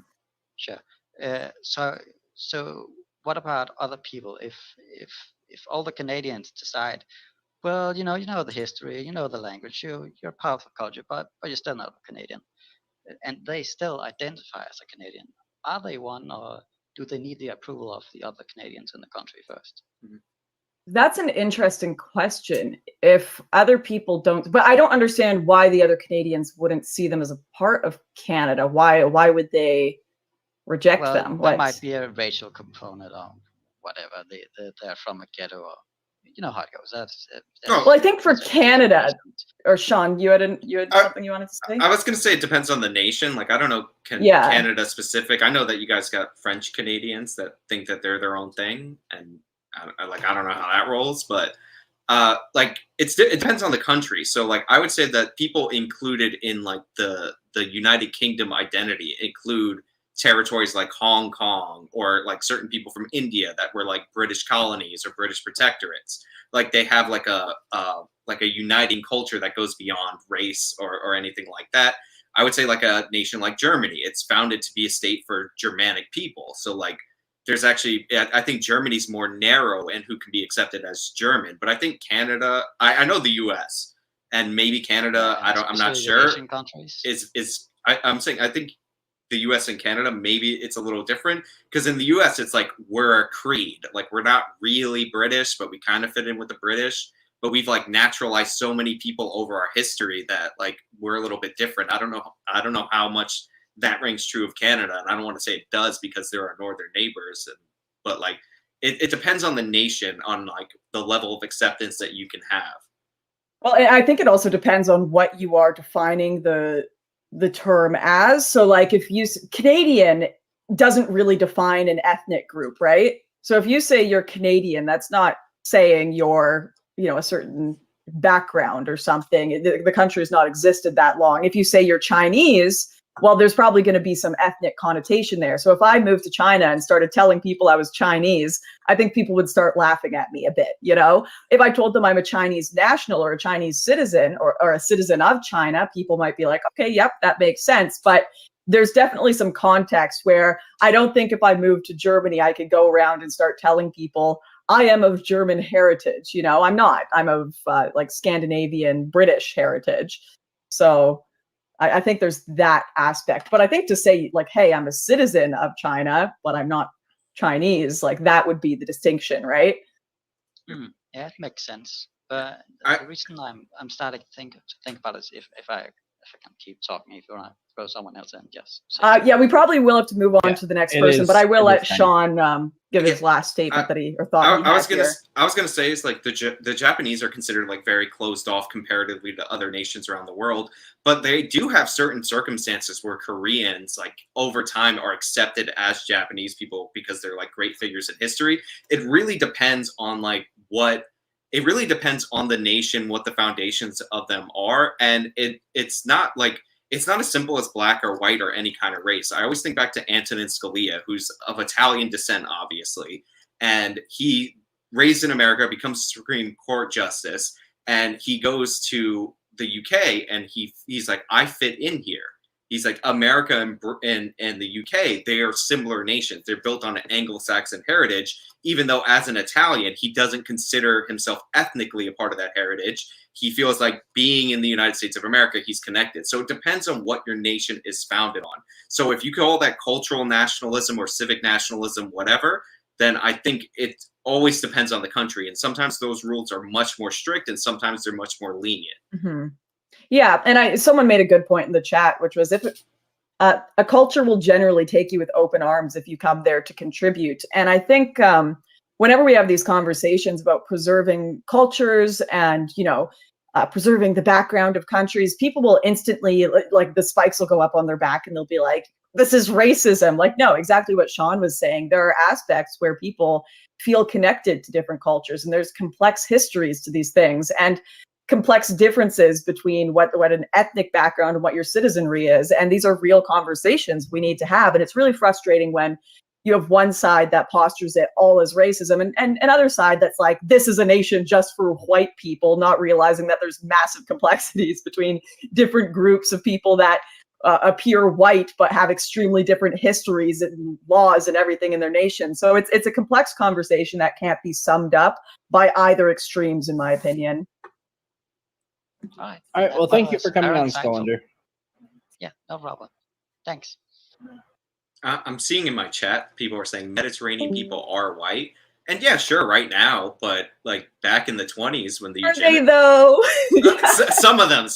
I think the phrase nowadays is spicy white is still white. No, but like Dan Bonagino of Fox News, the fact that he's white because he's Italian is kind of amazing. Just look at the man. But not saying anything. But originally when they were defining all these terms in like the 20s, like white, what we consider white was actually called Nordic, and it was Northern and Western Europe, and Southern and Eastern Europe were not considered in the same class as like Nordic people. And this is this is what all the intellectuals back in the day would believe. So maybe it's not like as simple as like, this is white, this isn't, but like they did have a term that like what you're saying kind of falls under, which is just called Nordic back then. I'm the only white person here. Everyone in the chat, none of you are white. I'm the only white person left. Sean, you're not white. I think you're like Fitzgerald. That's not white. Samantha, you're not white. You're white. I'm not. I'm actually not. Speaking of your whiteness and your history, this next person wants to talk to you about your past takes. Okay. Just for innocence, welcome on. You are live. Just for reference, I am half Hispanic, so I'm not white. How are you actually? Fitzgerald. Your mom's side? Yeah. So I was right. Hey, we can't hear you, my friend. Oh, can you hear me now? Yeah. Oh, yep. There you are. All right, perfect. So it's great to actually speak to you in person, Lauren. Been a fan for a while. Oh, great to have you here. Yeah, so appreciate it. Where are all the haters? This is the gauntlet. I know. I'm kind of a hater too. Yeah. Okay, good. Not You're like a hate fan. Mean sort of. Yeah. I just wanted to ask you about your past positions and certain things you've had. I've watched a lot of videos of you in the past. I agree with you with certain things, disagree with some. But you used to call yourself an alt-right person, or I guess alt-light. I'm not sure what. Can you give me a quote where I've ever said that? You had this, I think it was like in the conversation that you, Millennial Woes or something, Nick Fuentes had, like a sort of a group conversation on YouTube where you identify yourself to be an alt-light. This was like 4 or 5 years ago or something. But yeah, bro, this is why. Sorry, I gotta point out. I hate it when people want to argue with like a past version of myself. Like, yeah, I still generally hold a lot of conservative beliefs, but I'm not going to be able to defend a vague video I can't even remember or something I said from 4 years ago. I'm not asking you either. Yeah, I'm not asking you either. I just wanted to. I don't think that's ever happened, and I don't think I have ever actually have defined myself as alt-right. Okay, from my recollection. Alt-light. I mean, I think that's something the media called me, but sure. Okay, well, I just wanted to sort of ask you, assuming that you may not remember that, that's fine. I can move on from there. So, yeah, you've sort of talked about certain things, when it came to like migrants, sort of going into Europe and things like that. You've also been accused of, shooting at boats of Oh migrants and things yes, like that. That is, I'm not saying the that is flare true or not. gun. Yeah, so I'm not. Again, I just wanted to like know because of course, you took a bit of a break, you came back. Has there been any positions that you've changed? You know, in your return, or I are mean, things pretty much the same, or just yeah, sorry. I don't like when a lot of people have asked me this throughout the whole gauntlet thing, and I don't like people asking me, like, Lauren, you need to do some presentation of what all of your beliefs are now. What are all of the positions you've changed? Because I am a dynamic human being. But I am someone who, like, I grow in my views, and I'll change slight things or perspectives or like prescriptions to problems instead of actually like my analysis of what the problem is. So it'll be like not an entire belief or worldview, but like things that I'll tweak. And it's really difficult to point out. Like, for example, borderless. One of the big things I discovered in the process of that was that a lot of migrants coming over to Europe were victims of human traffickers. And I think that was really horrific. Like, they were people that would never have gone and tried to come to Europe in the first place if human traffickers hadn't sold them a lie and they wanted to go back home. And that was a view that it wasn't a changed belief, it was just new information, So it would be too hard, and this would be like a 10-hour conversation. And I feel like I've invited Sean on a date, and he's the third wheel sitting in the corner waiting to talk. So I do want to okay. But as Yeah. opposed to like having the supposed 10-hour conversation about this, sort of like making it into like more like a 30-second argument. And can I just ask, like, as far as like the whole migrant issue or whatnot, do you still are you for migrants sort of fleeing to Europe when it comes to any? This is what.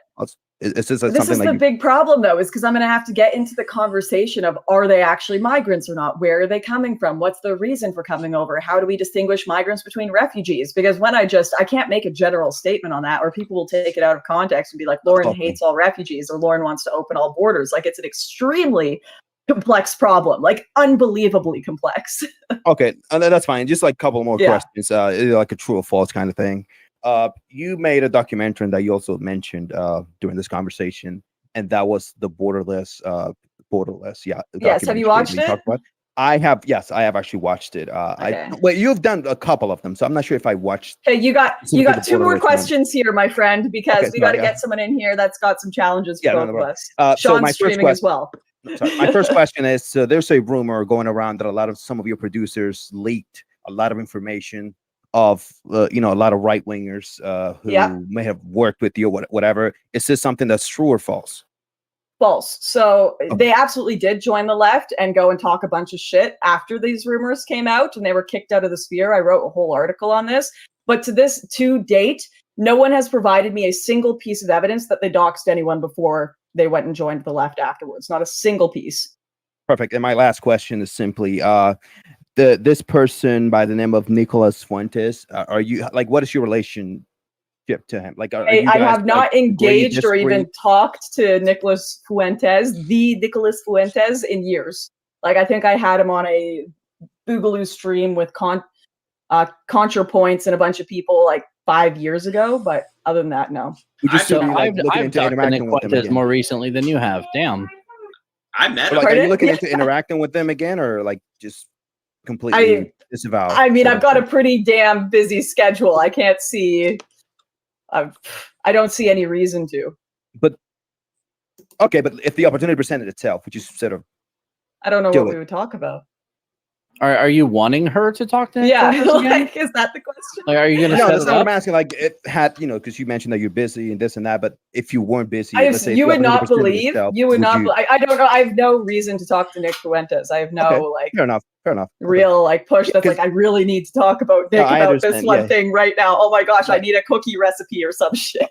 That's a joke. He's made some nasty comments about you too. Yeah, no. He's like, I know. Like, I don't agree with like half of the whole right wing, something like that. Well, guys like to say stuff like that on the internet, don't they? Yeah, no, it's Nick's a dumbass. Who cares? So, that's all. My friend. Just thank you so much for the opportunity. I appreciate it, Laura. Okay. All right. Cheers. Next. The interrogation is over. Holy shit. You know what's funny is, first of all, no specific questions, number one. Number two, I met Nick Fuentes last month. He could have asked me about Nick like a month and a half ago. I ran into him at CPAC because he was doing the storm thing and I was covering CPAC. So shit, I met him. Nobody want to ask me anything about anything? It's the Lauren Inquisition. I'm sorry, my friend. It's gonna happen for a while. You know that. Lauren, anyway, Lauren, what horrible positions did you have in the past that you want to denounce yourself for? Nothing specific that I have, but what would you like to denounce yourself for? It literally blows my mind. They're like, you said negative things about immigration, and I'll be like, okay, just a single quote, please, for the love of God, a single quote that you disagree with, so we can get into it. And it's like, no. Didn't you shoot refugees? I also like the lack of confidence. Didn't that happen during the Obama administration, though? Anyway, the documentaries were Obama administration, but that was Europe, I think. Sorry, what were you saying, Sean? The lack of the lack of confidence. It's like, did you watch this movie? And he's like, yeah. He's like, well, you have a lot of movies. Yeah. I know it's weird. People like to. Yeah, they hear things on the twitter.com and it becomes a whole argument on the gauntlet. Like the Hasan debate. Very good stuff. Oh, we've got Stardust here. Good to have you. Welcome. I'm actually just going to force you, Stardust, to ask questions to Sean. My inquisition is over. I need a beer. Oh, you're on video. I'll put you on. Sean, Stardust. Hi. Welcome. Nice to meet you.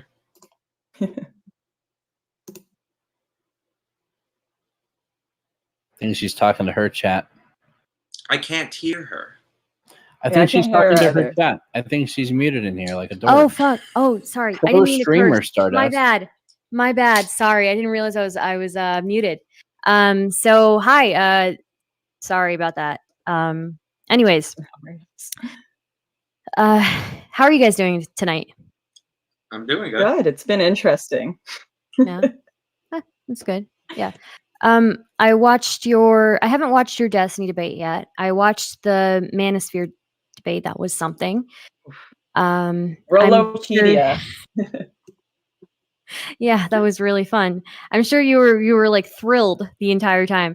One thing I have, I remember, and I haven't watched a whole lot of your stuff, but one thing I do remember is, I think it was a year ago, you and Paul Joseph Watson really got into it on Twitter. And gosh, people really want to get into my past here. I'm sorry. Okay, it was so juicy, though. It was so juicy. It was so good. I mean, like, that was primo content, like, honestly. So I was like, well, I was reading the thread. If you thought those texts were bad, holy shit. Never mind. So I don't like drama, is he worse? Quick question.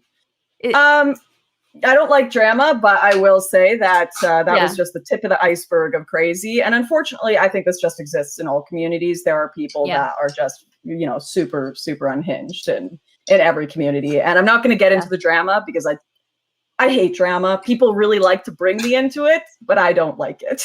I understand completely. Yeah, I understand completely. Like, you're trying to focus on your own personal life and people are dragging you in. So I guess that kind of brings up another thing that I notice is that there's a lot of, and you may disagree with me on this, but I tend to see a lot of misogyny from, I mean, I see it on the left too. I see it everywhere, but I do see it a little bit more condensed, I guess, in the right. And I wonder what your thoughts are on that.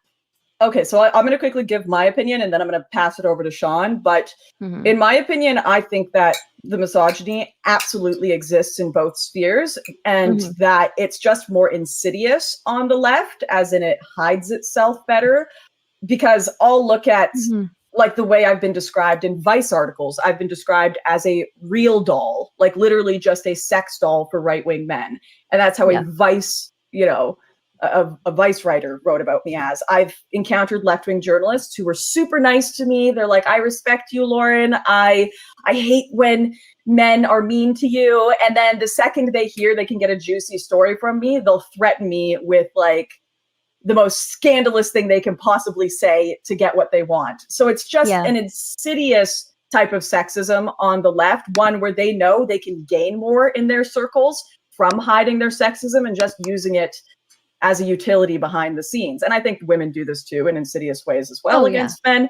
And when it comes to the right, you know, at least the guys who are sexist are open about it. At least I can know, like, okay, no, I'm not going to hang out with you. I actually have to be more concerned about left-wing guys that are super misogynistic, because they hide behind the water just under like a crocodile. Sean, your thoughts? I mean, like, there's definitely people who go into that territory of like misogynistic comments and all that. A lot of it is just like an easy, cheap shot. Like, if you're a woman, so they'll attack you based on that because they hope that will get a rise out of you. And there's people that just genuinely feel that way and they act that way. And like, it's not something I'm particularly interested in. I try to avoid calling people names or whatever, but you know, like, it's a part of internet politics. As far as like the left side of it, like, I mean, that's on the right. It exists, obviously. There's people that just embrace it. There's people that are doing comedy, and there's left-wing people that are sensitive about that. But there's people that are genuinely like, no, start your babies right now. Get off the internet. Go into the kitchen. That exists. I'd say on the left wing, there's this idea that you can be as nasty as possible and attack people in personal, vicious ways that include misogynistic ways. But since you're advocating for left-wing causes overall, therefore it's acceptable. And like, that's also hypocrisy that just exists. Yeah, I definitely see that. I definitely, and it kind of grinds my gears, because I just, no matter where you go, it's there, right? I guess the other things that I would ask is, I was watching your recent video, Blue Anon, and you brought up how the left has an alleged goal of making the world a better place. And I kind of wanted to understand what you meant by that. Yeah, you know, I actually wrote it initially as just their goal of making the world a better place. But then I was like, I actually don't know what the inherent goal of every single lefty is. So I'm going to say alleged, because I do think there are lefties who absolutely do want to make the world a better place. But I do think there are a lot of lefties who are also just in it for the social public credit that they get, you know, the virtue signal and the money. So I made it alleged goal because I cannot speak for the overall. They're not a monolith, right? Yeah. I understand that. It does kind of, when you say the left has this alleged goal of making the world a better place, like it does kind of paint the entire group with like one brush, right? Which is, I mean, fair enough. People on the left. I probably could have said their stated goal. Yeah. And not been no, you're probably right there. It was a bit of a cheeky comment. You're right. Yeah. Right, you caught me. I mean, it's fine. You know, I don't think it's without basis, though. A lot of what I find is that sympathy for the poor is usually a guise just for hatred for the rich, and it's more about getting people with more rather than helping people with less. So, like, I think that's I think you can find that on both sides, though. I mean, honestly, like, if people are in a bad place, they find somebody to demonize, and whether that is the rich or an immigrant, then they're going to demonize somebody, right? And that happens on both sides. So, I mean, another thing that I noticed was the wage gap being due to deliberate sexism. I haven't even heard that argument, and I feel, maybe I'm wrong about this, but I feel like I haven't heard the argument that it's deliberate sexism that drives this wage gap. And I would say that if you break up the wage gap by ethnicity, then it kind of becomes more apparent, like, that there are significant differences based on both sex and ethnic group, that they're just significant differences. Yeah. Right. So, I think the question then comes is, do we fill that gap with this is racism or sexism? And in 2015, 2016, it was like the biggest conversation on the internet of the wage gap is caused by sexism. But Sean, what do you think of those gaps, since you're the data guy here? I mean, I've never made the wage gap video. It was so beat to death by the time I came on the internet scene. But if you want to look for people that are saying that the wage gap is due to sexism, every time President Biden, you can find Obama speeches, any politician, specifically on the left, says that women get paid 77 cents on the dollar for the same work.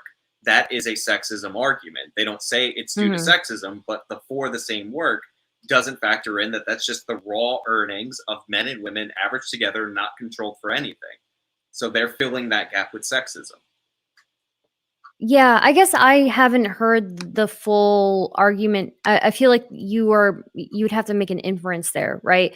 I haven't heard that full argument that it's caused by deliberate sexism. And I think most things that are sexist or are racist are not necessarily deliberately so, but right? I think it's not it's not an inference, because they passed laws like the Lilly Ledbetter Act that lets you sue for past discrimination based on the idea, specifically her case, but also based on the idea that women are being paid 77 cents on the dollar for the same work. Like the key phrase is for the same work, like they're doing the same thing. So the only distinction is that they're women. In reality, it's not the same work. Like the 77 cents to the man's dollar is just the raw earnings. So you're comparing people that get their master's in engineering to people who get their master's in teaching. We know that those are different choices that lead to different amounts of income. But so they imply that difference is sexism. Yeah. Otherwise, what else would it be? Well, again, if you break it up by ethnic group and sex, it becomes a little bit more. It becomes a little bit more suspicious, but I still wouldn't call it deliberate sexism or racism. But I would still say that most sexism and racism is not deliberate. I don't think that the wage gap is based specifically in sexism. Obviously not. I mean, there are other things that come into factor, like maternity leave and the choice of, doing sharing domestic work and things like that. But I guess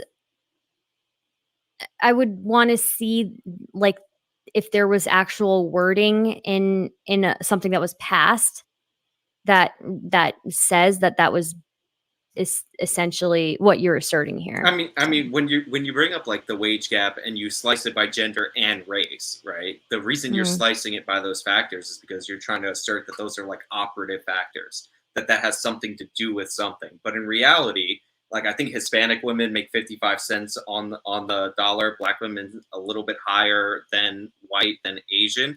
Those are due to the choices that those women make throughout their lives. So like, yeah, it's a gap, but it's still just, this is what Hispanics earn across the country. This is what Hispanic women earn across the country, not controlling for anything, different choices, different career path, different whatever, compared to a white person or compared to an Asian person or compared to a Black person. Like, it doesn't tell us anything because you're not controlling for any of the variables. So it's just, it literally is, you're pointing to a gap. And when you say, when you identify the categories as Black woman, Hispanic woman, Asian woman, then you talk about like, oh, there's no conscious or subconscious racism. It doesn't matter. Like, you're saying that the operative thing is the race or the gender or a combination of the two. I don't think necessarily. I think you can look at racialized outcomes and not necessarily assume that it's deliberate racism, right? Or sex outcome, right? Even if you're assuming that it's systemic racism, a disparity that you're explaining away with racism when it could be due to the choices and behaviors of the people that make up those groups. Like, I'm saying it's not racism either deliberate or non-deliberate. It's the choices that people are making is the bulk of that. Right. Well, I mean, I understand your argument here, but I guess that wasn't really my point. I think my point is that I haven't heard anybody who does make the argument that there is a gap in what people make. When I hear them talk about it, I don't hear them talk about a deliberate sexism taking place that is causing this wage gap. And maybe like 10 years ago I heard it, but I very rarely hear that today. I think what Sean is saying that it's generally it has, but it's generally like the implication made in political conversations is women are still paid less, and the implication is that it's because of sexism. And that's why they're making those comments in like we need to fix this kind of tone. Like, we've got this systemic problem with our society. Whereas, I mean, can we really fix people's individual decisions without taking away their freedom? And right now you're making a sexism point. That's why you keep delineating between deliberate sexism and non-deliberate sexism. My point is, it's not sexism. Like, these are choices. If you become a teacher, which women are more prone to do, and you're going up against an engineer, which men are more prone to do, then yeah, there's gonna be a disparity typically. You know, some teachers. I mean, you can look at specific. You could look at specific industries and find wage gaps in those industries, like in doctors. I mean, it's if you want to look at it as a whole, sure, but that you like you said, it doesn't really give a good picture of it. If you want to look and see if there's an actual wage gap, you would look at industry by industry, right? Well, you would look at position by position, experience. You would control for all these factors. So you said doctor. A plastic surgeon, which a man is more likely to do, makes more than a pediatrician, which is what a woman is more likely to do. So yeah, like even though they're both doctors, and even if this isn't specific, even if that doesn't prove out to be true by the numbers, my point is that there's certain people who become doctors in certain fields, and like surgeons get paid more than pediatricians, I guess would be an example. If there's more male surgeons, then it's going to look, if you just zero in on doctors, like male doctors are being paid more than women, but in reality, they're both doctors doing different jobs in different practices. Right. Do you have? Sorry, I gotta. I'll let you finish. I've got exciting news though. Okay. Do you have the data on this breakup between sexes? I mean, you can look up. There's different career choices. I don't have it offhand, but. Right. So if you know, there's actually been studies done that female doctors tend to provide higher quality of care to their patients and tend to spend more time with them and be more effective and more thorough in diagnosing their patients. So I don't know still, like it. Well, I mean, that's the case. That makes sense why they would get paid less, because if you're spending more time with each individual patient and you get paid per patient, then you wouldn't get paid as much as somebody who sees more patients. I mean, that's a fair enough argument, but I mean, those studies are not related. I think if you look at if you look at the fact that they tend to have better quality of care, you would think that would be more incentive for people to be paying people within the same industries at more equal rates, right? Especially if they're the same type of doctor. I mean, not necessarily. I mean, well, you have to prove that they're the same type of doctor. Like that's the issue. If it's different doctors and they get better scores, I mean, we're not talking. I cut this one. Okay, wait. I have an announcement to make. First of all, chat. We love Stardust. She's always very lovely and nice, even if we think she's wrong sometimes. So give her some love. I appreciate you coming and joining us. Yeah. I just have some very exciting news for you all. I've been getting news on Carl. I don't know if you know Carl Stardust, but Carl is a returning Gauntlet guest. We had a screaming match back and forth the other day about whether I shot flares at immigrants. We love Carl, and he has been desperately biking home in Seattle through the traffic to come and get to this Gauntlet session, and he's made it home, and we're going to get to introduce him to Sean. Oh, that'll be fun. It will be. Thank you for having me. Sorry for interrupting your exciting news. So. Oh, no. You guys were having a conversation and I was sitting here like waiting for Carl to bike back. So I'm sure you guys had a lively conversation and I'm probably going to I enjoyed it. Where's Carl? I enjoyed it. Yo, if you're sub, get those hype emotes out in the chat. We're about to toss Carl in the shit. Stardust, I love you. Thank you for coming. Yeah, thanks for having me. Have a good one. You too. Later. And here's your best friend. Carl, it's so good to have you back. Excellent. Oh, let me get the real camera on. Oh yeah, let's get your camera on. Oh, here he is. The legend, Carl.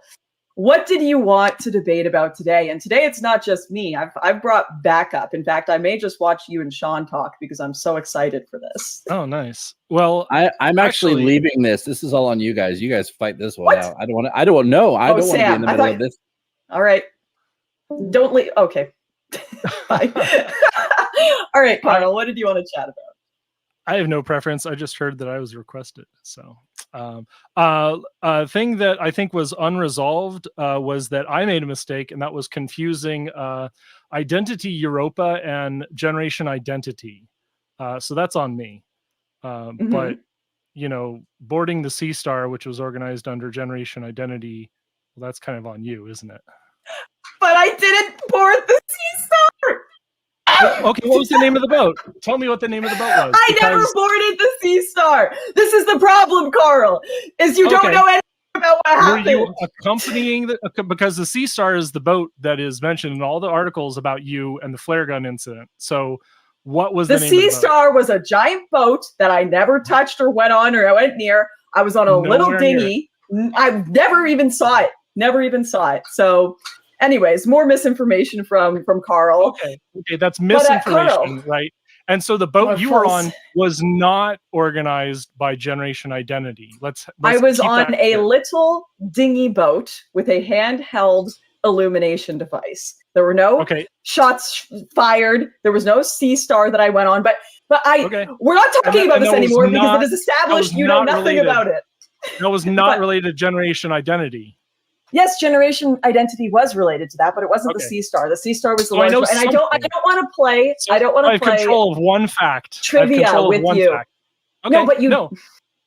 Okay, just to lay that out, I have control of one fact. It was Generation Identity, which has been banned in France. So that's where we are. Okay, that's fine. We can talk about it another day. We've got a guest here, though. Okay. What do you think of criminal justice, Carl? Do you think that the criminal justice system is racist? I think that we have a school to prison pipeline, and I think we have systematic race. I think that we have, in essence, systematic racism within America in many schools, and in essence, what you see in urban communities where certain communities are over policed and certain communities are policed differently, let's say, than white communities. You will find that certain children are disciplined differently than white children, and that's sort of the thesis of the school to prison pipeline, and in essence, the thesis of our criminal justice system from a left perspective is that we've got a large number of darker than me people in prison, and some of those people are there because of systematic racism. Okay, so when you say like they're treated differently in schools, what are you basing that on? Like suspension numbers, like black kids are suspended more? Oh, that's just my intuition coming at it cold.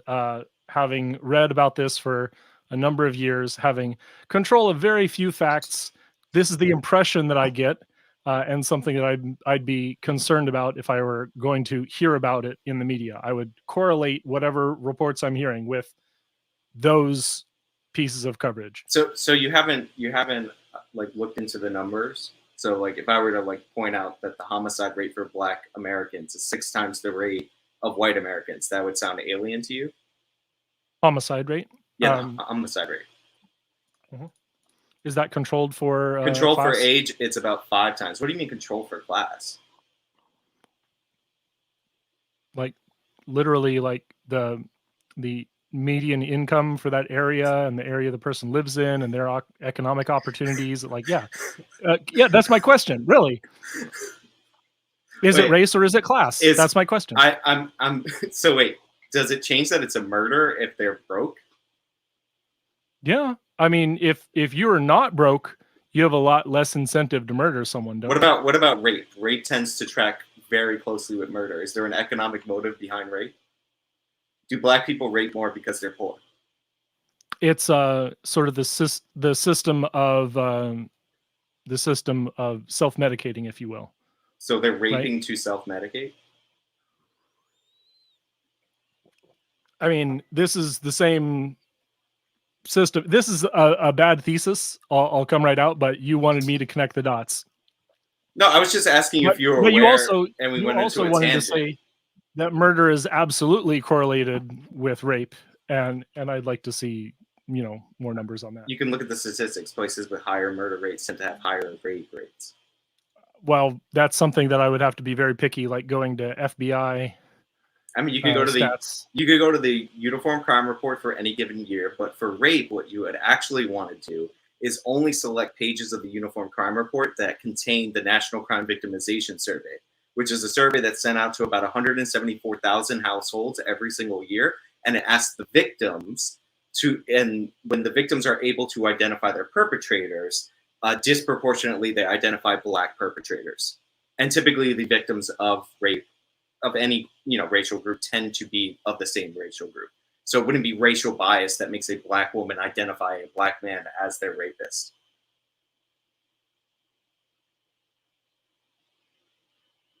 But interesting. Sorry, my family was pestering me a little. But the point I was trying to make before is that the homicide rate in the Black community is significantly higher than the white community. 5 times if you adjust for age, because the Black population is younger than the white population on average in this country. Now, the peak offending years for anybody across all racial demographics is about age 14 to 25, 26, or somewhere around that range. Now, you assert that there's a school to prison pipeline. I would assert that the same group of people with the highest murder rate, like those symptoms of like violent crime that we see out in the crime statistics, manifest earlier in the public school system, thus disproportionate suspension rates. So if you kill someone, you're suspended at school? No. Okay. So it's not. It's two different subjects, Listen, right? No. Okay. No, I was just picking up what you're putting down. Black people have higher rates of violent crime. Perfect example of this is homicide. We can go to assault, rape, whichever crime that you want to talk about, right?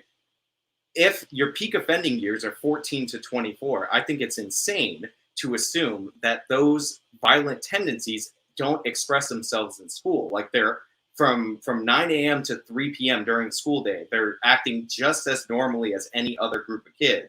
And they're getting suspended randomly for different offenses in the school, misbehavior, etc. But then when they leave school, disproportionately, they're committing all these instances of violent crime at way higher rates. Like that doesn't make any sense to me. Obviously, what we're seeing in suspensions, in my opinion, is the precursors to violent crime, misbehavior in the school that eventually leads to criminal misbehavior outside of the school. Right. Now we've got a thesis. Great. So I want to ask you, are these statistics maintained in 13 and younger? Well, Black kids act up more in school. Like if you want to look at like arrest rates for under 13s, I'm sure it would be disproportionate, but I don't know. There's a lot of sketchiness about family court records. Right. What does act up mean? Well, they're disciplined for fighting more in schools because they fight more in schools. Or maybe they're just disciplined more. No, they fight more in schools. Based on if Black people commit more assaults outside of school, why would I buy into the notion that inside of school they're committing assaults at the same rates as other racial groups? And do you have statistics for these 8 to 13-year-olds outside of school or 13 and younger? I mean, outside of school? I'm sure there's statistics for like young kids, but right. Okay. So you've established this line of causation that, there's some root cause that's ingrained in the race, perhaps ingrained in the class, perhaps. That would be incorrect. Something. Okay, incorrect. What's you your said? thesis? You said there's a school to prison pipeline, right? Okay. I said that I don't believe that. I think what we're seeing in suspensions in schools and arrests in school is reflective of a difference in behavior. Is it a difference in behavior or just that one demographic is being punished more than the others? No, it's a difference in behavior. And how do you prove that? Okay. So why would I assume, once again, if this same age range of people are more likely to commit murder, 5 times more likely than the white population, represent in raw numbers, despite being around 12% of the population, over 50% of the raw homicides in this country, why would I think that behavior, like that violent behavior, doesn't show up in schools? Or why would I think that they would act the same as other groups who don't have those same high homicide rates, who don't have the same assault rates outside of school, who don't have the same sexual assault rates outside of school. So you don't have demographic data outside of race and age. You don't have anything like class or say anything about like say the gentrification of the area. And so, what you do have is below 13. You do have. Hey, wait. Let me get through this, please. Just one point. Can I get through? So going below 13, you do have data that is Black children are disciplined more for fights, and what we don't know is whether white kids are also getting in fights, but they might not be. They might be just let go. Essentially, they might get off with a warning. That's my thesis. And so my thesis is consistent with your data that because Black kids are being punished for fights and the white kids are not, that they have adverse reactions to authority, they are confrontational, they get into this situation where they are then also disadvantaged economically, and so then we have the crime statistics actually work themselves out, and that could be a causal relationship. And so your own data that is insane. Is reinforcing my thesis. So Hispanics have similar levels of poverty to Black people. In fact, individual Hispanics earn less than individual Black people. How come Hispanics commit homicide at way lower rates than Black people? I think there's something to be said for family structure, and I would have to look very closely at the data in order to sort of suss out what's going on here. I wouldn't disagree. Because you admitted that it could be class, and I'm saying yes. I identify that there is something different about Hispanic family structure. I did not say it was class, because it could be. And I do think family structure does play a role in it. For instance, we know through studies that not having a father in the home creates negative outcomes, acting up in school, greater likelihood to be incarcerated, etc. We know that's more true for Black people than any other demographic, maybe Native Americans, but like Black, white, Hispanic, Asian. We know that's more true for them than any of those other groups. But is that systemic racism's fault, or is it the people who are having kids outside of wedlock's fault? It depends, and that second point might be caused by the first, as many conservatives are fond to point out to me. The Democrat-led the incentives for compensation. I forget the name of the program. Is it welfare, where you actually have a bigger advantage if you are a single parent? And this is the thesis that keeps getting fed to me, is that, well, Democrats caused Black families to be broken up because they incentivized single mothers. I mean, that's a pretty.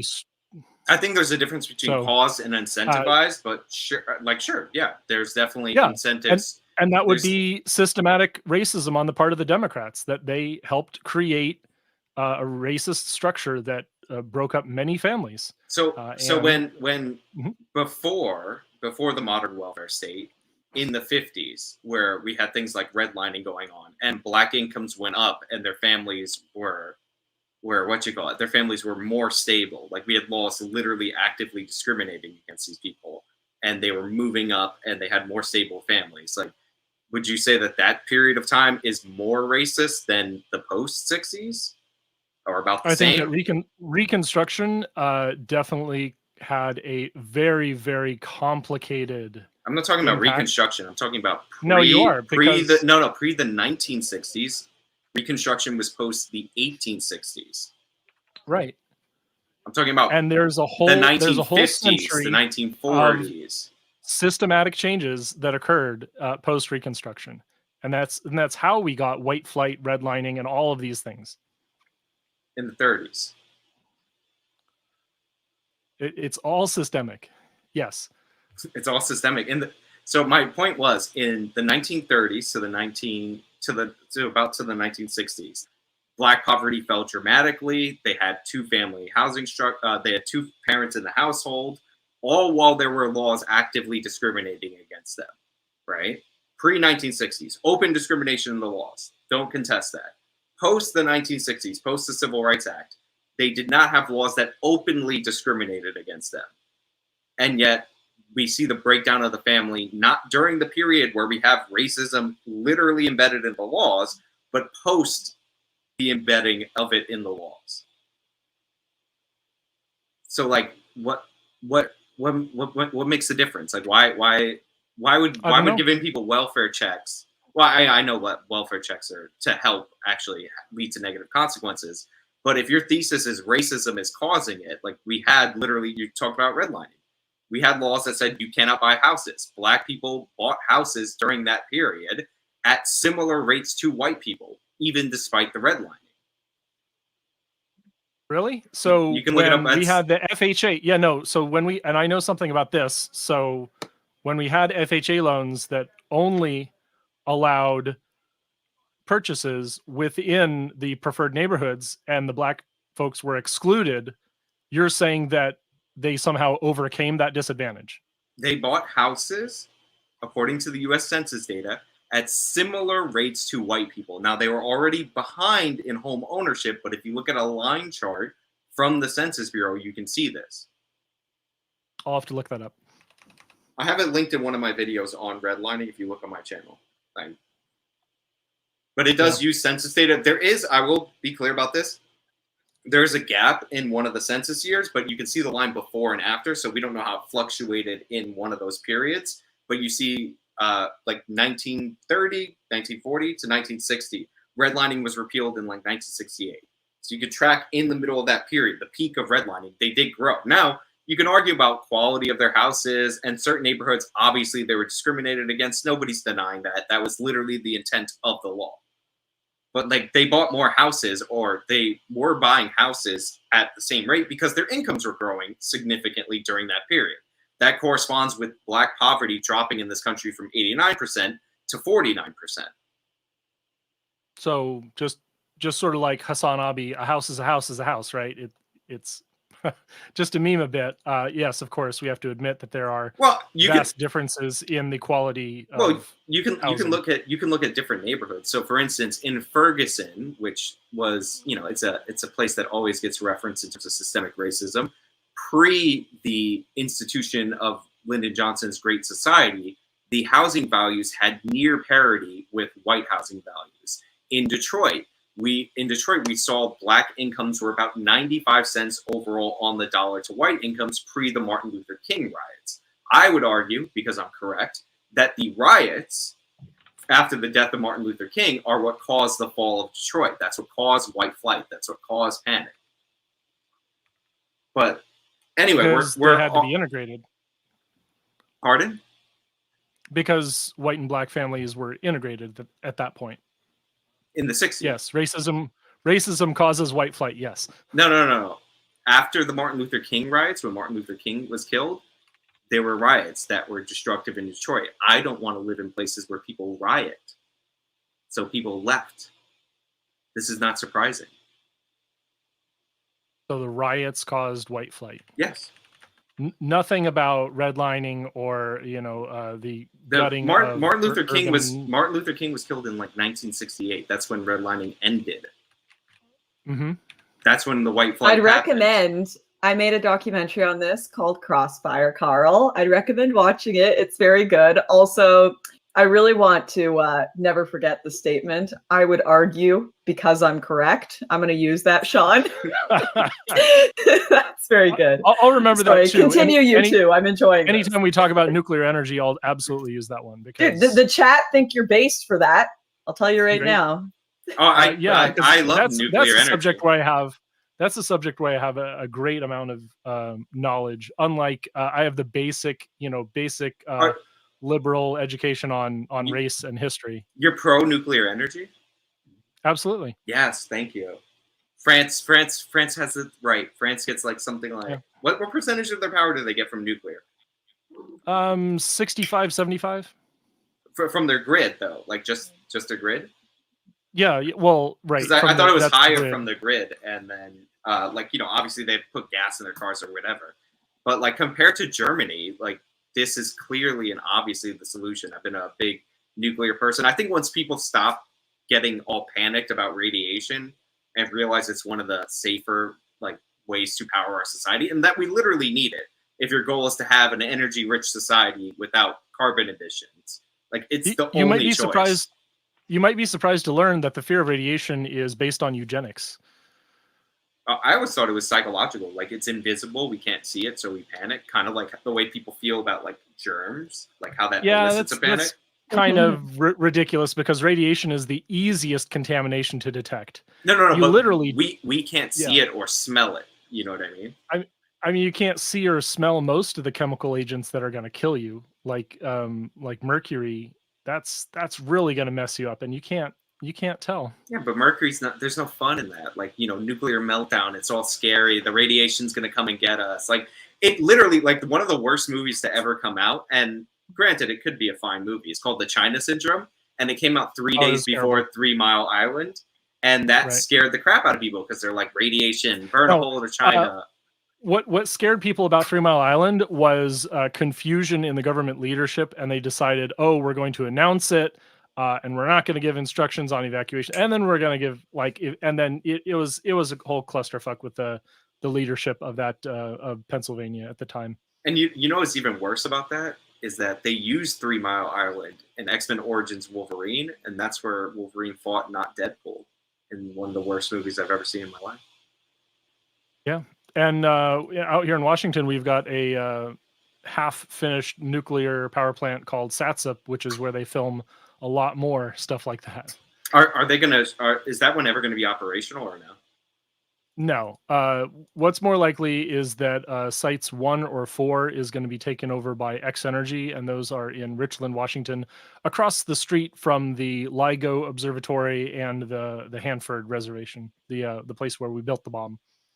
We had a nuclear power plant before I was alive, and it was built ready to go. It was made by a company I think called Lifer out on Long Island, and Mario Cuomo, father of the great and saintly Andrew Cuomo, decided in the 11th hour to shut it down because, you know, it obviously was going to blow up and kill everybody in New York all the way out on Long Island, so we couldn't have that. And all the ads, I think it might be, but all the ads generating fear about this. If you read the bottom, it's sponsored by like the oil and gas companies. So like people don't realize that there's this alliance between solar panel makers and windmill makers and these fossil fuel companies, because they usually build the natural gas backup or coal backup for these systems. Yeah. Usually gas. Well, it's gas because coal can't ramp as fast, and it doesn't. If it trips, it's harder to get back up. Unlike gas, which is designed to be extremely flexible. And you're very right about the funding of anti-nuclear hysteria. Right now, we've got this organization that's ironically called Clean Air Ontario, which advocates for shutting down nuclear. Yeah. And Ontario, with 95% of their gas generation exempt from their carbon tax, there's a little dirty secret there for the clean air folks up in Ontario. It's all gas. It's everything that's going to replace Pickering is going to be gas. We're decommissioning Indian Point in I think it's like north of the Bronx. I want to say north of the Bronx. You can ask Andrew. You can thank Andrew Cuomo for that. Like father, like son. As well as the National Resources Defense Council and Riverkeeper, who put the lives of a few fish eggs, 95% of which are going to die anyways, above people. What sucks is the thing is even by where the fish are or whatever, if you look outside nuclear plants, like where they exist, like you wouldn't notice because there's not like smoke or there's no pollutants coming up. What comes up out of those big things is steam. It's evaporated water. It's fine. Mm-hmm. And it is a little warm, and that's something we do have to worry about in rivers. For example, up where I'm at in the Columbia River, we can't outlet 101 to 105 degree water like they do at Indian Point. Indian Point, they put that hot water straight into the Hudson River, terrifically clean otherwise, I'm sure. But in the Columbia River, we're very careful, and so our nuclear plant has to it has to process at least 100% of its thermal load using the cooling towers, and it does that successfully. Oh, so you got to cool it down before you discharge it. Well, yeah, but there's essentially no water discharge at Columbia Generating Station because of the cooling towers. It's all evaporative. There's theoretical backflow into the river, but in practice, that doesn't happen, and the NRC rates it as inconsequential levels of backflow. Guys, I apologize. I do have to get off stream here in probably around 15 minutes. I will say I absolutely love the cycle of every time I have you on, Carl. It starts with a terrible take on my adventures in the Mediterranean, a big back and forth, and then everyone in the chat thinking you're absolutely based on nuclear and a friendly discussion at the end. So we'll keep that cycle going. You got to think of your next creative take for next Gauntlet about what I did in the Mediterranean. Thanks. Oh no, Synth had to go. Or no, she is in the waiting room still. Synth is still here. Synth is happy to talk to you, so I'm going to make sure she gets in. I'll just really quick shout out, everyone. If you think nuclear energy is gonna trigger the lefties, well, you'd be wrong, because I'm working on the lefties. So, but if you want to try, you can go to standupfornuclear.com, find a local rally. They're happening all this month. Month of September is Stand Up for Nuclear. So.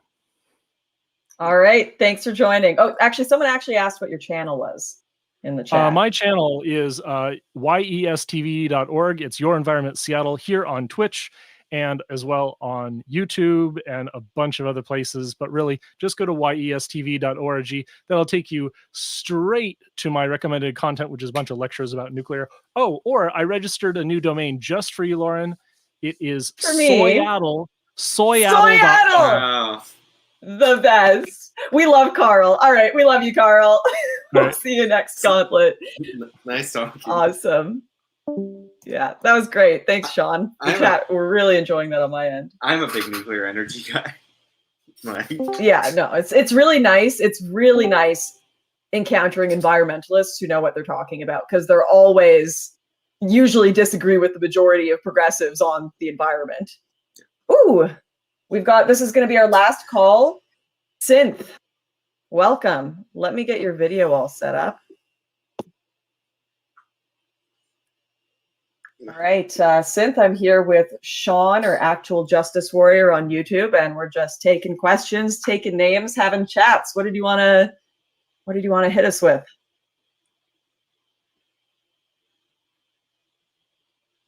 Oh yeah, you had an absolutely based tweet about me, I think.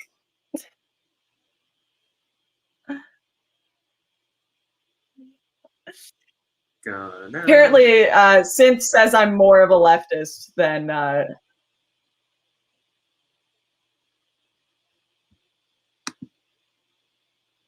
Wait, can you hear her? I can't hear her. Oh, you can't... Sean can't hear you. It comes up loading on my screen. Oh, weird. Yeah, it's totally working. Video on mine. Have you tried turning it on and off again? If I do that, I can't get back in the room. Everyone put old person Pepe's in the chat. That's a boomer take from me too. I don't even know what it's called. Old Pepe emojis. I was hearing everybody fine. I don't understand how it's happening.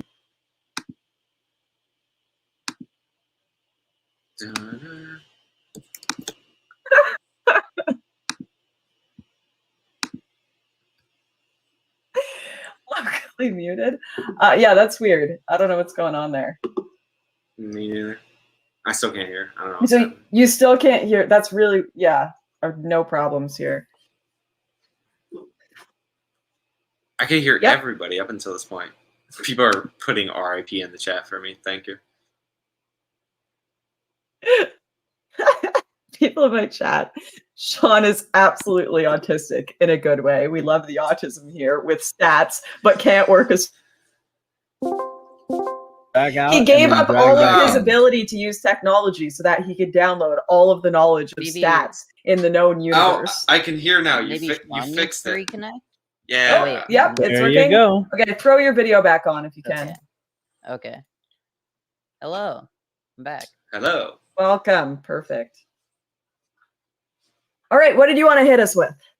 All right. So I heard through the grapevine that there are some interesting things going on with your opinions in trans people in sports now. I wanted to present the case that I think that there's sufficient evidence to say that the Olympic rules, which are 2 years after trans people stopping any sort of their natal hormones and transitioning to like cross-sex hormones, it seems as though these people can compete without any physical advantage.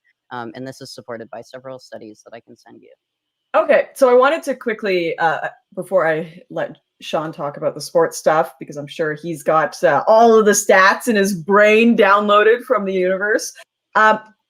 You probably saw the Jangles debate, and it ended with me saying, you know, listen, even if we had all the technology to make trans male to female be able to compete the exact same as women, I still wouldn't support them going into women's sports. And everyone thought this was a big own. They were like, Lauren has just admitted this has nothing to do with science and it's just bigotry. No, that wasn't actually the reason. The reason is actually because of leftist arguments around how we legitimize transgenderism. So the entire argument from the left is the reason that transgenderism can exist today is because we have split gender and sex. So the idea of what your gender is publicly is disconnected from what your genitals or biology is. So if you're presenting as male, that's basically I take a masculine role in society, right? Or my gender is female, I take a feminine role in society. And that is the only reason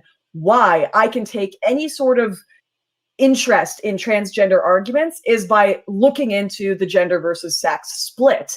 And it's the only way that leftist philosophy around transgenderism makes any sense as well. So the explicit reason for splitting groups in sports is because of biology. So if we split male and female in sports, specifically by biology, and then we say that we can put trans men, male to female, in women's sports, then we are suddenly slicing that entire argument about transgenderism of the split between gender and sex.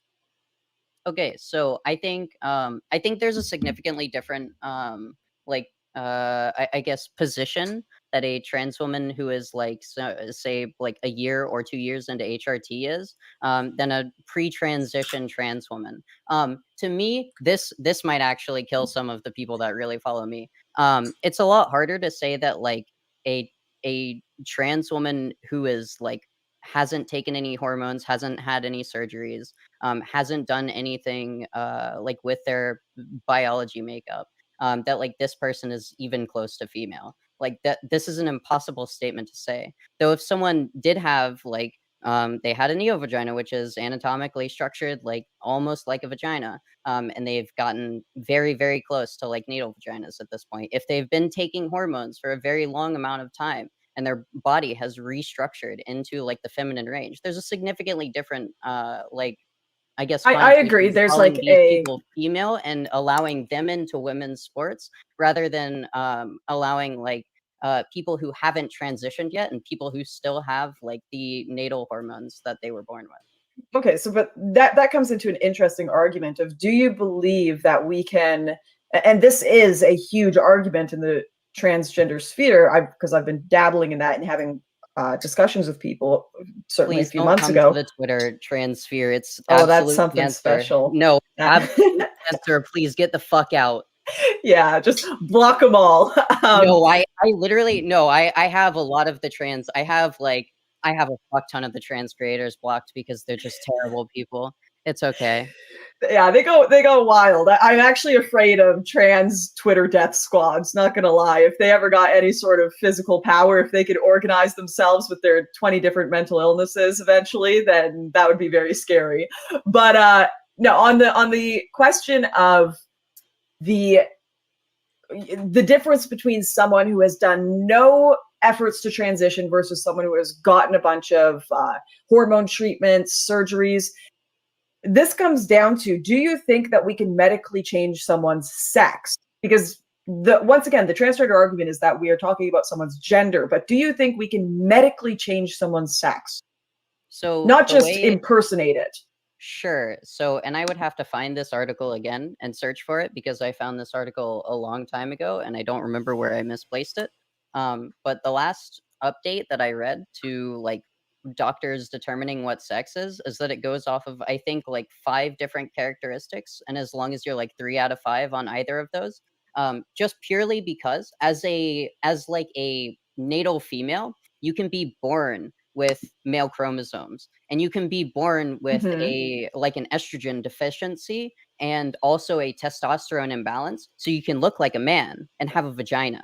Like, and you will be fully presenting as like a male person because of your like your biological makeup, and you are natally female, right? Like, things like this can happen. So they're more transitioning into a state where sex is like it's a combination of like chromosomes, hormones. But those are secondary sex characteristics. The primary sex characteristic and what defines your sex is your gametes. So whether you produce sperm or eggs, and there's no such thing as spags, there's no mix between there. So you can absolutely have people with like Klinefelter or whatever it's called, you know, syndromes where they appear or even have a different like different biology that doesn't seem to match up with what they present as or even what their gametes are. But ultimately your sex is determined by whether you produce, by your sexual role within humanity. Do you produce sperm or do you produce eggs? So we cannot change that through medicine right now. And yes, we can talk about changing secondary sex characteristics, but ultimately, yeah, it's those primary sex characteristics of gametes that we can't change, and that is the predictor of whether you are male or female on a sex level. So this has been the definition for a very long time, and you are correct about that. Let me find this article that I'm talking about, because it's very new, and I was sent this by like other trans people in the trans community. That like keep on top of this stuff. So let me try to find this and try to send it to you. Sure. While you're talking about or looking for that, I did want to ask Sean, because this was something that I stumbled on, I think, in a conversation with this guy named Jangles, is he claims that after a similar claim to Synth here, that we can get to a point where someone through hormones and surgery can be biologically the same as a female to compete in sports. Is that, have you seen any data around that? I'm not like an expert in the trans sports like issue, but what I will say is a lot of these studies, what I tend to notice is that they're comparing muscle mass and strength of like regular people who go through transition and not athletes that go through transition. And it's, for me, it's very difficult for me to believe that, like, Serena Williams played this tennis player. It's a famous case where she wanted to see if she could beat him. He was like the 146th ranked tennis player in the world, but he was on the men's side, and he killed her. Now, if that person transitioned into a woman, it's hard for me to believe that he doesn't carry over, even if you go 2 years, some of those biological advantages that he has over Serena, even though as a man, he's like mid-tier rank.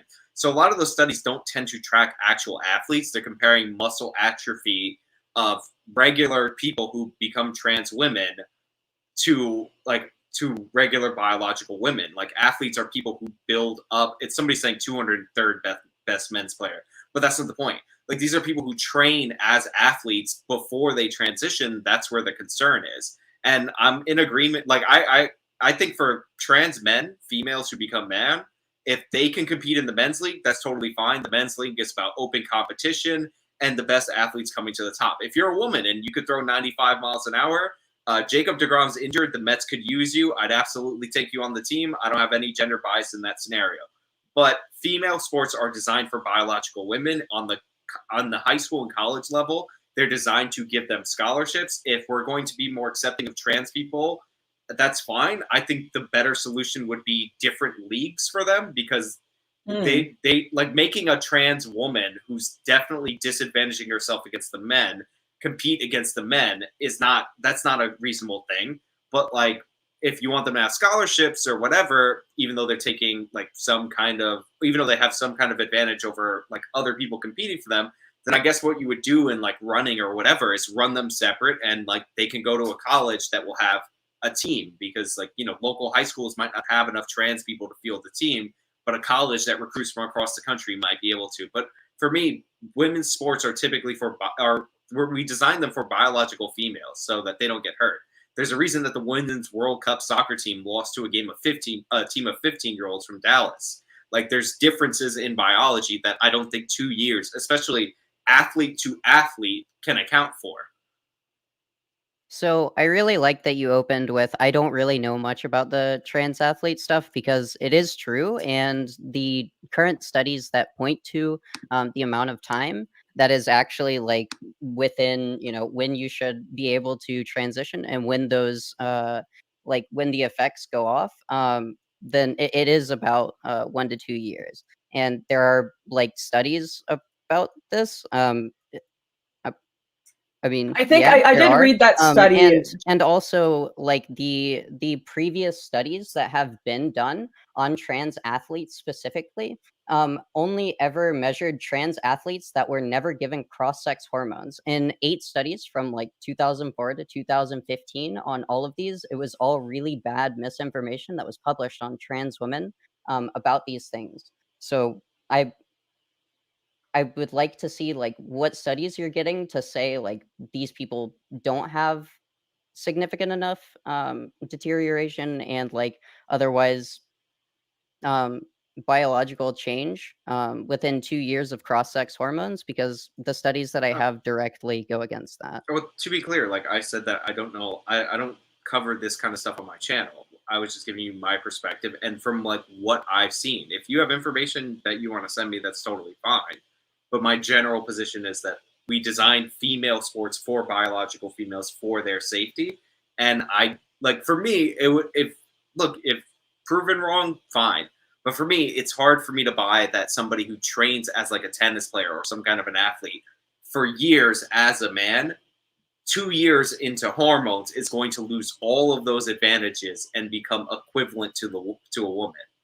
Like, they have different bone structure, different muscle structure. There's like all kinds of different things that men on average do better than women. But once you're an athlete, you're training to go to the peak, and the peaks of men are way higher than women. So if you take somebody who is an athlete, like an adult, like, or a semi-pro athlete, like, I'm going to expect them to overperform. Like, they're going to be higher. Like, the 203rd player on the men's side beat Serena Williams, the greatest female tennis player of all time, and the game wasn't close. 15-year-olds beat the Women's World Cup winners, and it wasn't close. Like, these advantages aren't to be ignored. Well, yeah, sure. Advantages between cis men and biological, like, female women, yeah, they shouldn't be ignored. But what also shouldn't be ignored is the actual science that exists that says that within 2 years, cross-sex hormones do significantly change your biology makeup to actually make you competitive with normal cis women. What do you think about that? The trans weightlifter who is lifting something like her average lift was... I don't care about individual people because I have no idea what you're referencing. And there's like a trans weightlifter. I'm not aware of the name of this person, but and I don't know. Well, they entered the Olympics at like in their upper 30s. Typically, Hubbard. Yeah, typically a women's weightlifter enters around 23 to 26. What were they over 40, Lauren? Because I'm not familiar with this 40, I believe. Yeah. And I have no idea. They were one of the oldest competitors in the Olympics. And their average weightlifting, because this was a weightlifter for men before that was an average weightlift. Their average weightlift was like 40 pounds or some ridiculous weight, or I don't know, metric system, might have been kilos above the female record. That's what this person was averaging. Where did that person place though? I don't watch the Olympics. I'm just asking what. Wait, where did no? It's very important where the person they fumbled all 3 of their lifts and didn't qualify. So I don't think the question is one of competency, because I think you could have someone who is super incompetent. I think the point is the fact that you could have someone that is well past their prime, was a mediocre competitor within their own biological category, just go in and be an Olympic champion for an entire nation, even though they didn't even have the skill level, fumbling all 3 takes. That's enough of a point that it doesn't really matter if they didn't win, because the question isn't how many. Okay, Did So the person finish questions. last? Did the person finish last? Well, Because they like, didn't even qualify because they didn't get their lifts properly. They fumbled. so them it was all. like a Two DQ. questions. It wasn't because Yes. they lifted the least amount of weight. It was like a DQ. Correct. So, okay, so like people get DQ'd. That happens. Like the greatest fighters of all time have been DQ'd in boxing.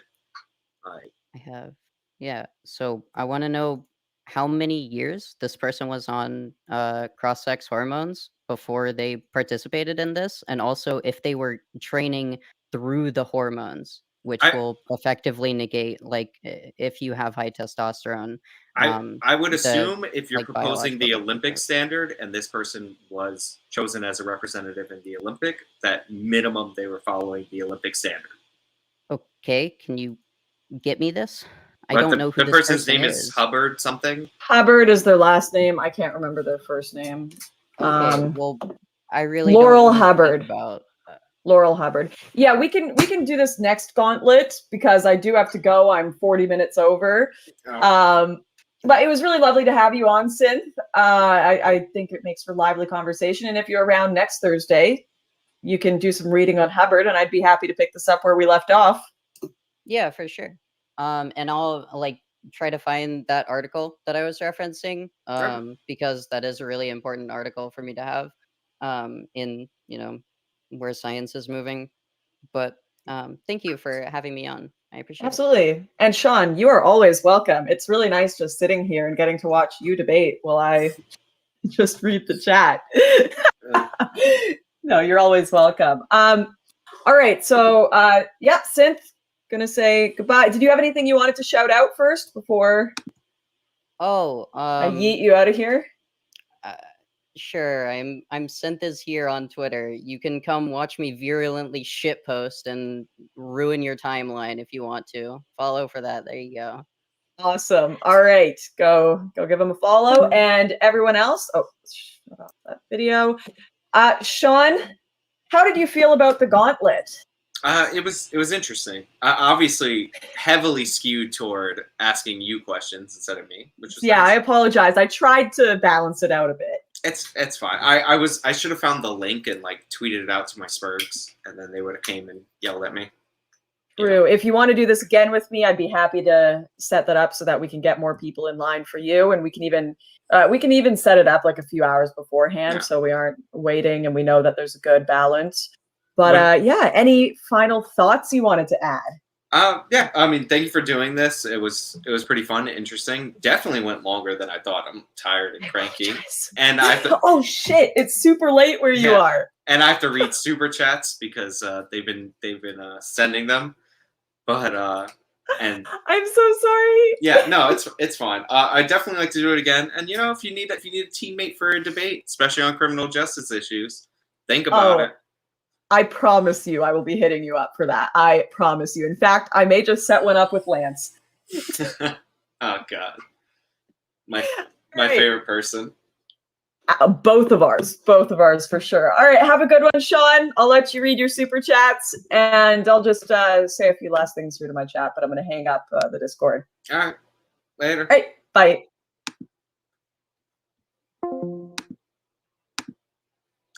I'm tired. Somebody's like, get some sleep. It is only 11. Like, I mean, come on, guys. I stay up late and all that. If you guys are my patrons, you know I'm uploading videos at like 4 in the morning. All right, so what I'm going to do is take 5, go to the baño, then I'm going to come back and read my super chats. Also, for some reason, these lights are turning my face green, which is weird. But yeah, so I'll read the chats and all that. Thank you guys so much. And I'll be right back.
I have returned. I am back. I'm here.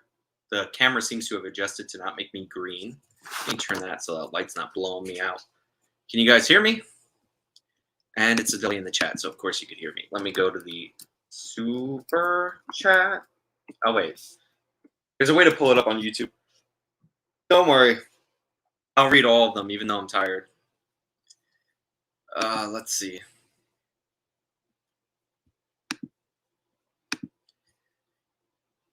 That was interesting, though. I wasn't expecting all the whatchamacallits.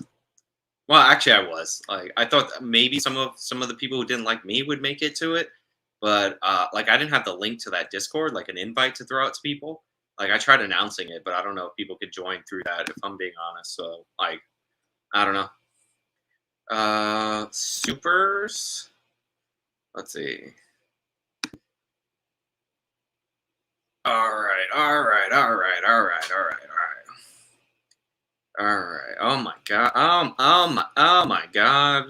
Oh dear Lord. All right, there's gonna be a minute. Okay. I think we're here in normal time. All right.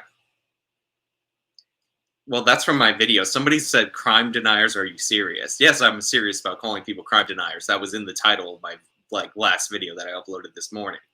Let me just make sure that you guys can hear me. You better have washed your hands, Sean. Yes, I did have to. There are some things that I have to do. I am not the dictator of North Korea. I have to use the banyo. Okay. So, let's see. This is a problem when you make like 2 videos entitled Lauren Southern something. Okay, so Seth Stewart sent me a 1999 super chat with no message at all. Oh wait, don't I have a different thumbnail? Okay, I found the real ones. That was from earlier this morning. Okay, Wyatt, W-Y-A-T-T, for $10 says both of you are awesome. Thank you. I appreciate that. That's very nice of you. Steven Sugars, also for $10, says, my question for Lauren, now that you have reemerged on the scene, have your general opinions changed since you left? If so, in what way? And if I can answer for Lauren, sure, in some ways. Sorry that I couldn't ask her that, but we ran over time on the questions. Lauren, just say my body, my choice when they want to debate you. See if they melt down. Yeah, I mean, that makes sense. The whole debate me, bro, where you're like, you have to debate somebody. It's super cringe and really embarrassing. Like, you don't need to do that. Somebody's like, I'm reading super chats. Yo, my screen is really small and it's far away. Like, the webcam is on top. It's like, you know, I gotta squint to read. Don't make fun of me. All right, mean. Now I'm like trying not to squint at all. Cyborg. Oh, that last message was from Martin the Panda. Cyborg, PSY though, for $1.99 says, I will never give money to a right-wing bigot. Okay, I guess you're gonna do a chargeback. Or you're saying we're not right-wing bigots, which I appreciate. Phil Lawson, aka Flawson, says, my wife loves your channel. Just wanted her to see that I'm watching. Phil Lawson, aka Flawson's wife, he is watching. Poofy, I read this message during there. She said define mass grave, which was hilarious. Steven Sugars for $20 US says, Lauren, if you had to steelman Destiny's worldview in general, what would you say about him? I mean, rationalize it. What would you say about it? She actually appreciates Destiny. Like, I caught the end of her stream earlier today, and she was saying that he comes in good faith and all that. I would say that Destiny's like a liberal. Like, he's not a communist. Like, he believes in capitalism, but like a welfare state. You know how like all the lefties hide behind the veneer of being like a sock dem, like a Scandinavian person? Like, Destiny would actually probably honestly tell you that he is in favor of an expanded welfare state and the middle class tax increases that go along with that. If I'm just speculating, totally bumped the mic right there. If I'm like trying not to straw man, like, I think he would admit that at least. Maybe he wouldn't. I don't know. Nicholas Turcotte. Oh, wait, hold on. Jacob Henry or Jacob Henry says, Sean, you forgot to situate your dumbbells behind your weight set in plain view behind you. I don't think I have a weight set behind me. I have a skeleton. Nicholas Turcotte. Hey, AJW, big fan. Quick question. What turned the frogs gay? It was actually a chemical in that Alex Jones story, for those of you who don't know. It was a chemical that made the frogs, and it was a specific kind of frog, switch their gender. And frogs, this species can do that if the females in the species, if there's less of them, they can actually transition in order to procreate in the species. So it wasn't necessarily making them gay, it was making them transes, but like an actual like sexual transition. Okay. Rico San 13 says, 2 of my favorite people, keep doing what you're doing, guys. Thank you. Julian Gian Grande says, hey, Sean, will you debate Anna Kasparian? Anna's better than me, much better than me. I am garbage. Good garbage. So, no. Poofy for $9.99 says, Lauren, you need counterpoints to moderate your debates more often. Yeah, the debate that I reacted to, I feel weird because I've done like 2 debates where counterpoints has been in there. And both of them, like, I haven't really, like, I've linked like his channel and I'm like, go to his channel. But like, he does play like a moderation role. So it's hard to like grade him on debate performance. Although he was probably one of the more like sharp attacks against that tail from 2 rabbits or whatever that guy's name was. I don't remember. Like, I don't remember. But yeah, he was actually like pretty solid in that. So yeah. So let's see the next one. And I see new things coming in. Eating Disorder said, send poo pics for $2. No. But okay, that's weird. Mario A. Esquivel for $4.99 says, salute from San Antonio, Texas. Everybody knows I was born there. I was born in the darkness. Jesse for $5 says, okay, maximize your gains in an unethical system. Vosh, that was a Vosh quote. It's okay to maximize your gains in an unethical system. Robert Evans defines socialism. This is why you're talking past each other. Well, technically he said define socialism as the second question, but socialism, societal ownership of the means of production, pretty straightforward. Doesn't really tell you much, but it was like, define it. He kept trying to miss the point where we're talking about how Cenk's nephew, like, he's made arguments and videos about how people have too much house and we need to decommodify housing, blah, blah, blah. And then he goes and buys a $2.7 million house, 5 bedrooms, 5.5 bathrooms. And this guy's like, oh, well, like, he's living in a society argument. And again, if that would be fine, if he wasn't this guy that was constantly saying, what's the social utility in this? What's the social utility in that? So it was a hypocrisy point that people were making, not that you're a socialist, therefore you can't own a home. Like, under socialism, obviously, like, your private property rights are non-existent. If we ever got true socialism, that's like the point. Everything's owned by society.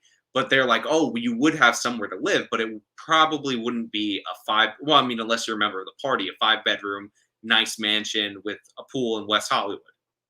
I also like that he's like, I don't care where it is. I'm like, well, where it is does matter. California has a water shortage. He has a giant pool. He has 5 bathrooms. Like, yeah, it does matter. He could live somewhere else for cheaper. It doesn't have to be West Hollywood, and then use that excess capital to help other people out.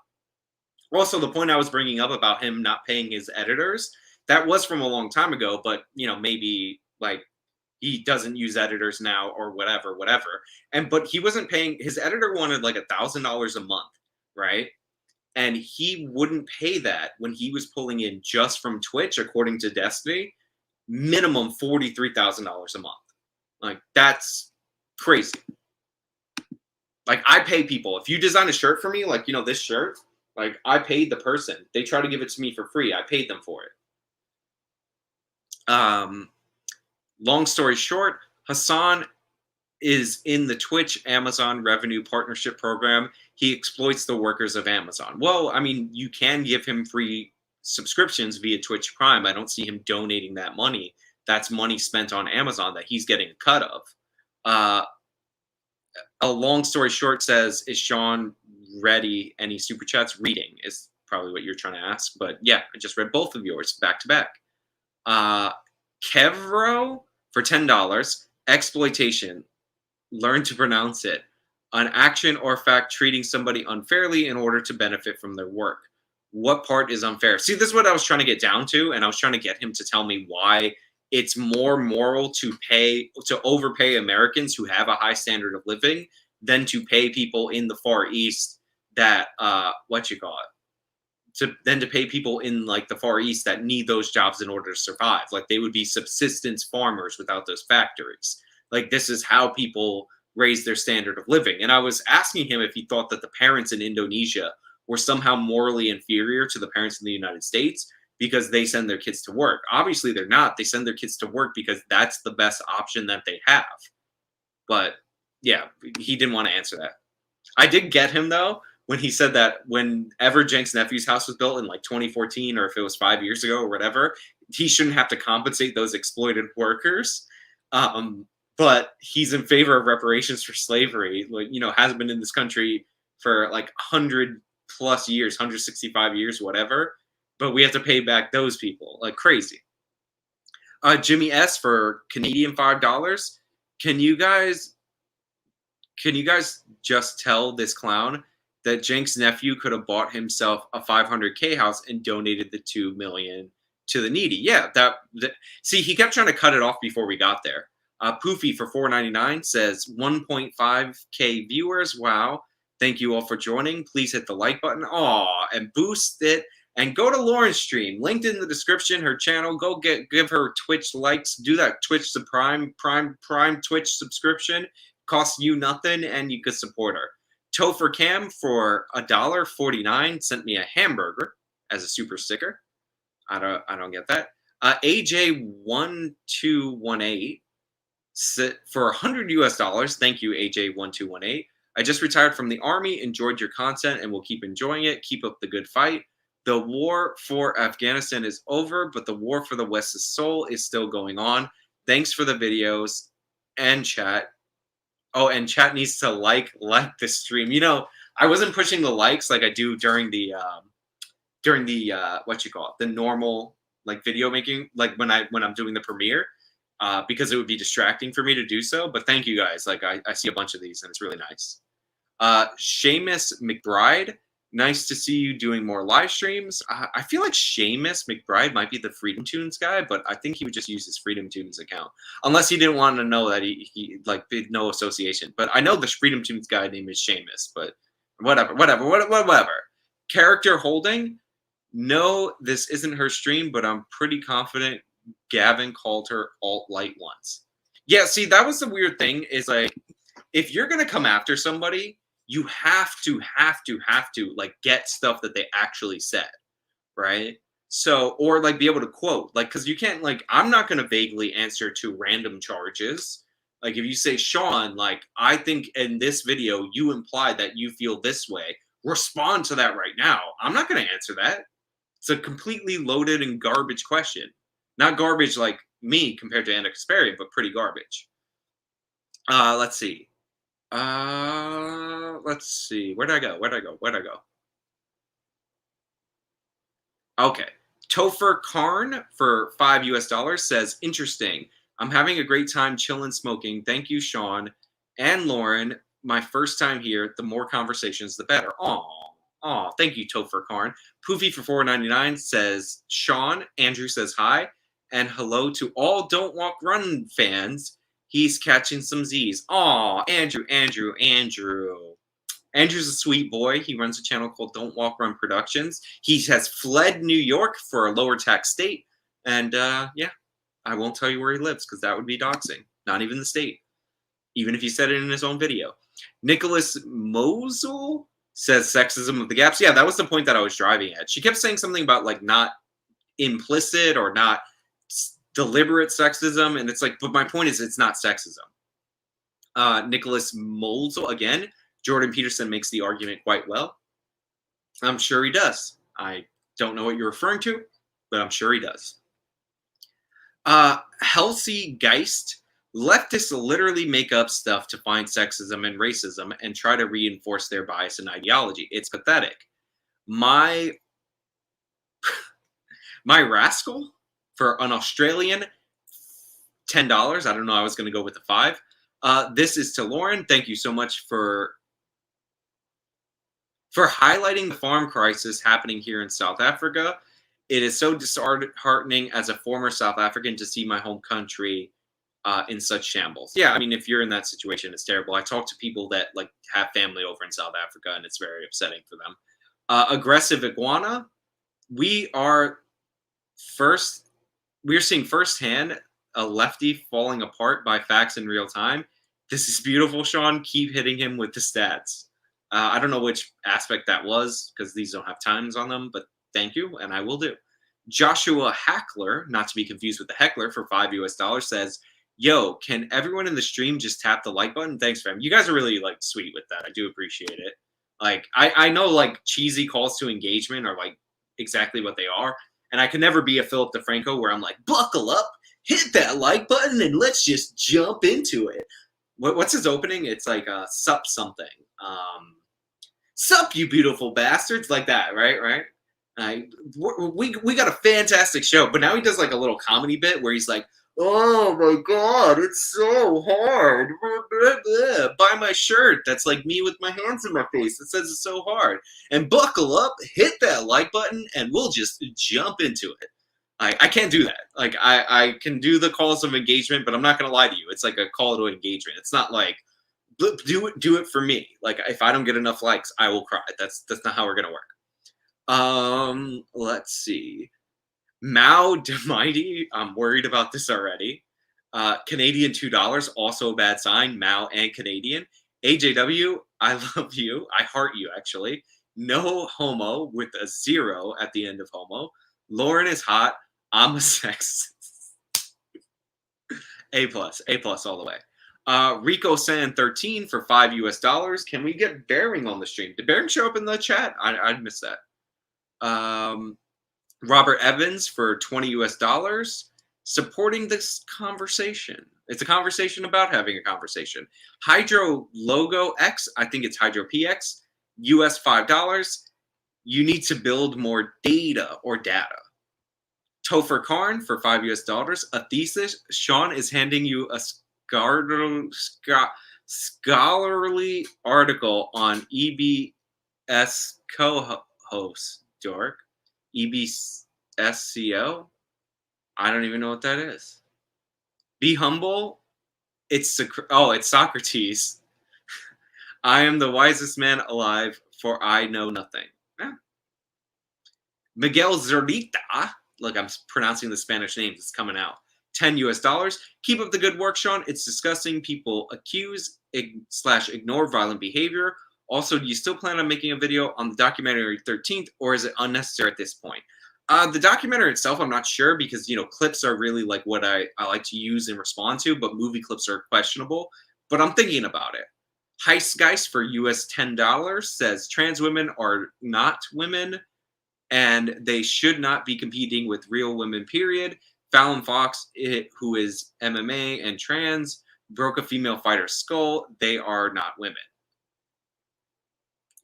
The aggressive iguana for $2. Your girlfriend is dope, Sean. I mean, my girlfriend, it's never been on my stream, but she is in fact dope. And she's also like not a social media figure. Jed Lee for $4.99. Boysversuswomen.com lays out the Olympic women's stats, race times versus high school boys. Interesting. Jed Lee for $4.99.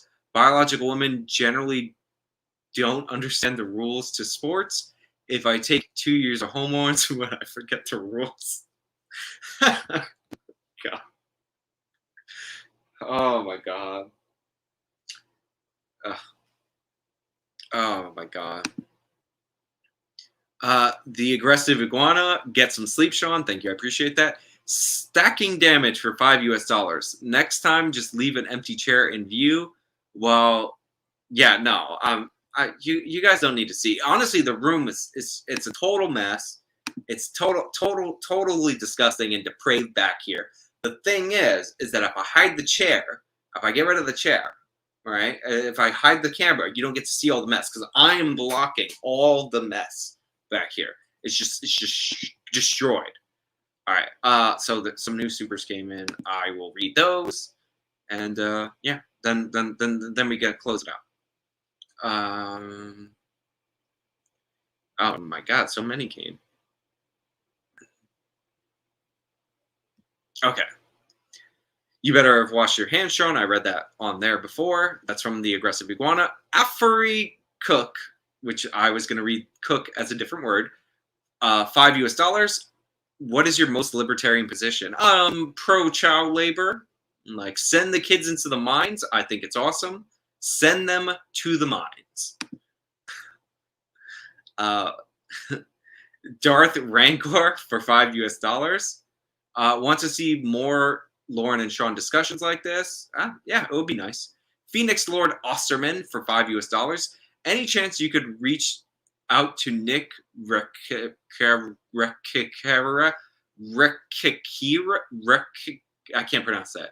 I'd love to see you to discuss the legal issues on the show. Sure. Greg Merritt, $5 Australian. Even when you control for poverty, blacks commit way more murder per capita than other races. What is this leftist argument again? I actually was not expecting that. I was really thrown off by, like, does that control for class? I'm like, what? Like, first of all, like, the behaviors, those criminal behaviors keep you in poverty. That's like short-sighted thinking. So it's not shocking that people who commit murders live in poverty more, because if you commit murders, you're not long-term planning to get out of those situations, unless you're a serial killer that's like pretty smart, which happens, whatever. Heistgeist, $10. Hasan Piker, I'm not familiar with that name, but maybe it's Jank's nephew, is the ultimate socialist hypocrite and grifter, LARPing as a communist with the K, while fleecing his commie audience, also with the K, then buying a mansion. Then when people complain, he says, it's just a house, bro. He actually told him to suck his you-know-what. Triago Garcia, $5 US. Have a beer on me. Thank you very much. Booker T, not to be confused with Booker T. Washington, famous figure in American history, for $10 US. Lefties paint themselves into a corner when every social ill must be linked to systemic whatever. If it so severely limits their ability to analyze complex topics and come up with nuanced solutions. True. Debacle, DB-Akol, Debacle for $1.99 says collab with Styx Exenhammer. Skate Zeppelin gave me $1.99. Didn't even say nothing. Thank you, Skate Zeppelin. Storm for $5 US. I love that you call Jank's nephew. I don't even know his actual name. Other people were saying it. Utter Nonsense for $4.99 says, from a reformed liberal, your channel helped me find my way. P.S. If we all comment on his videos, it will boost the channel and YouTube's algorithm. Thank you. I do appreciate the algorithm comments do work. Okay. Now I caught up to what's on screen. So Alex Ayaya,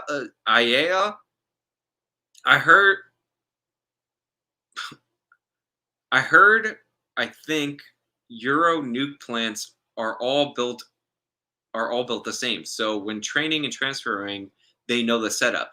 Have you seen Alex Jones' take on nuclear? I remember when he was against, and it was actually pretty upsetting.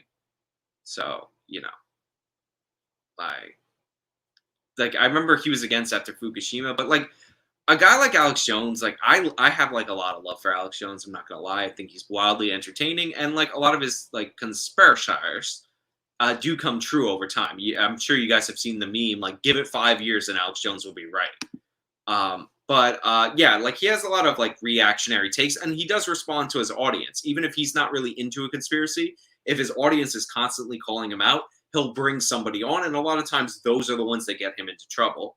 What's with the skeleton? I bought the skeleton because I noticed that everybody who had a full-size skeleton seem to have a use for it. So I thought that they were the most useful things in the world, but then I bought one and I didn't have a use for it, so now it's on my set. Makes perfect sense when you think about it. All righty. Let's see. I know I saw one more in here. One more. You're going to get it on screen. Oh, okay. Stacking damage, $5. Thanks for the stream, Sean. Do it again. All right. We out. Ending broadcast. Wait.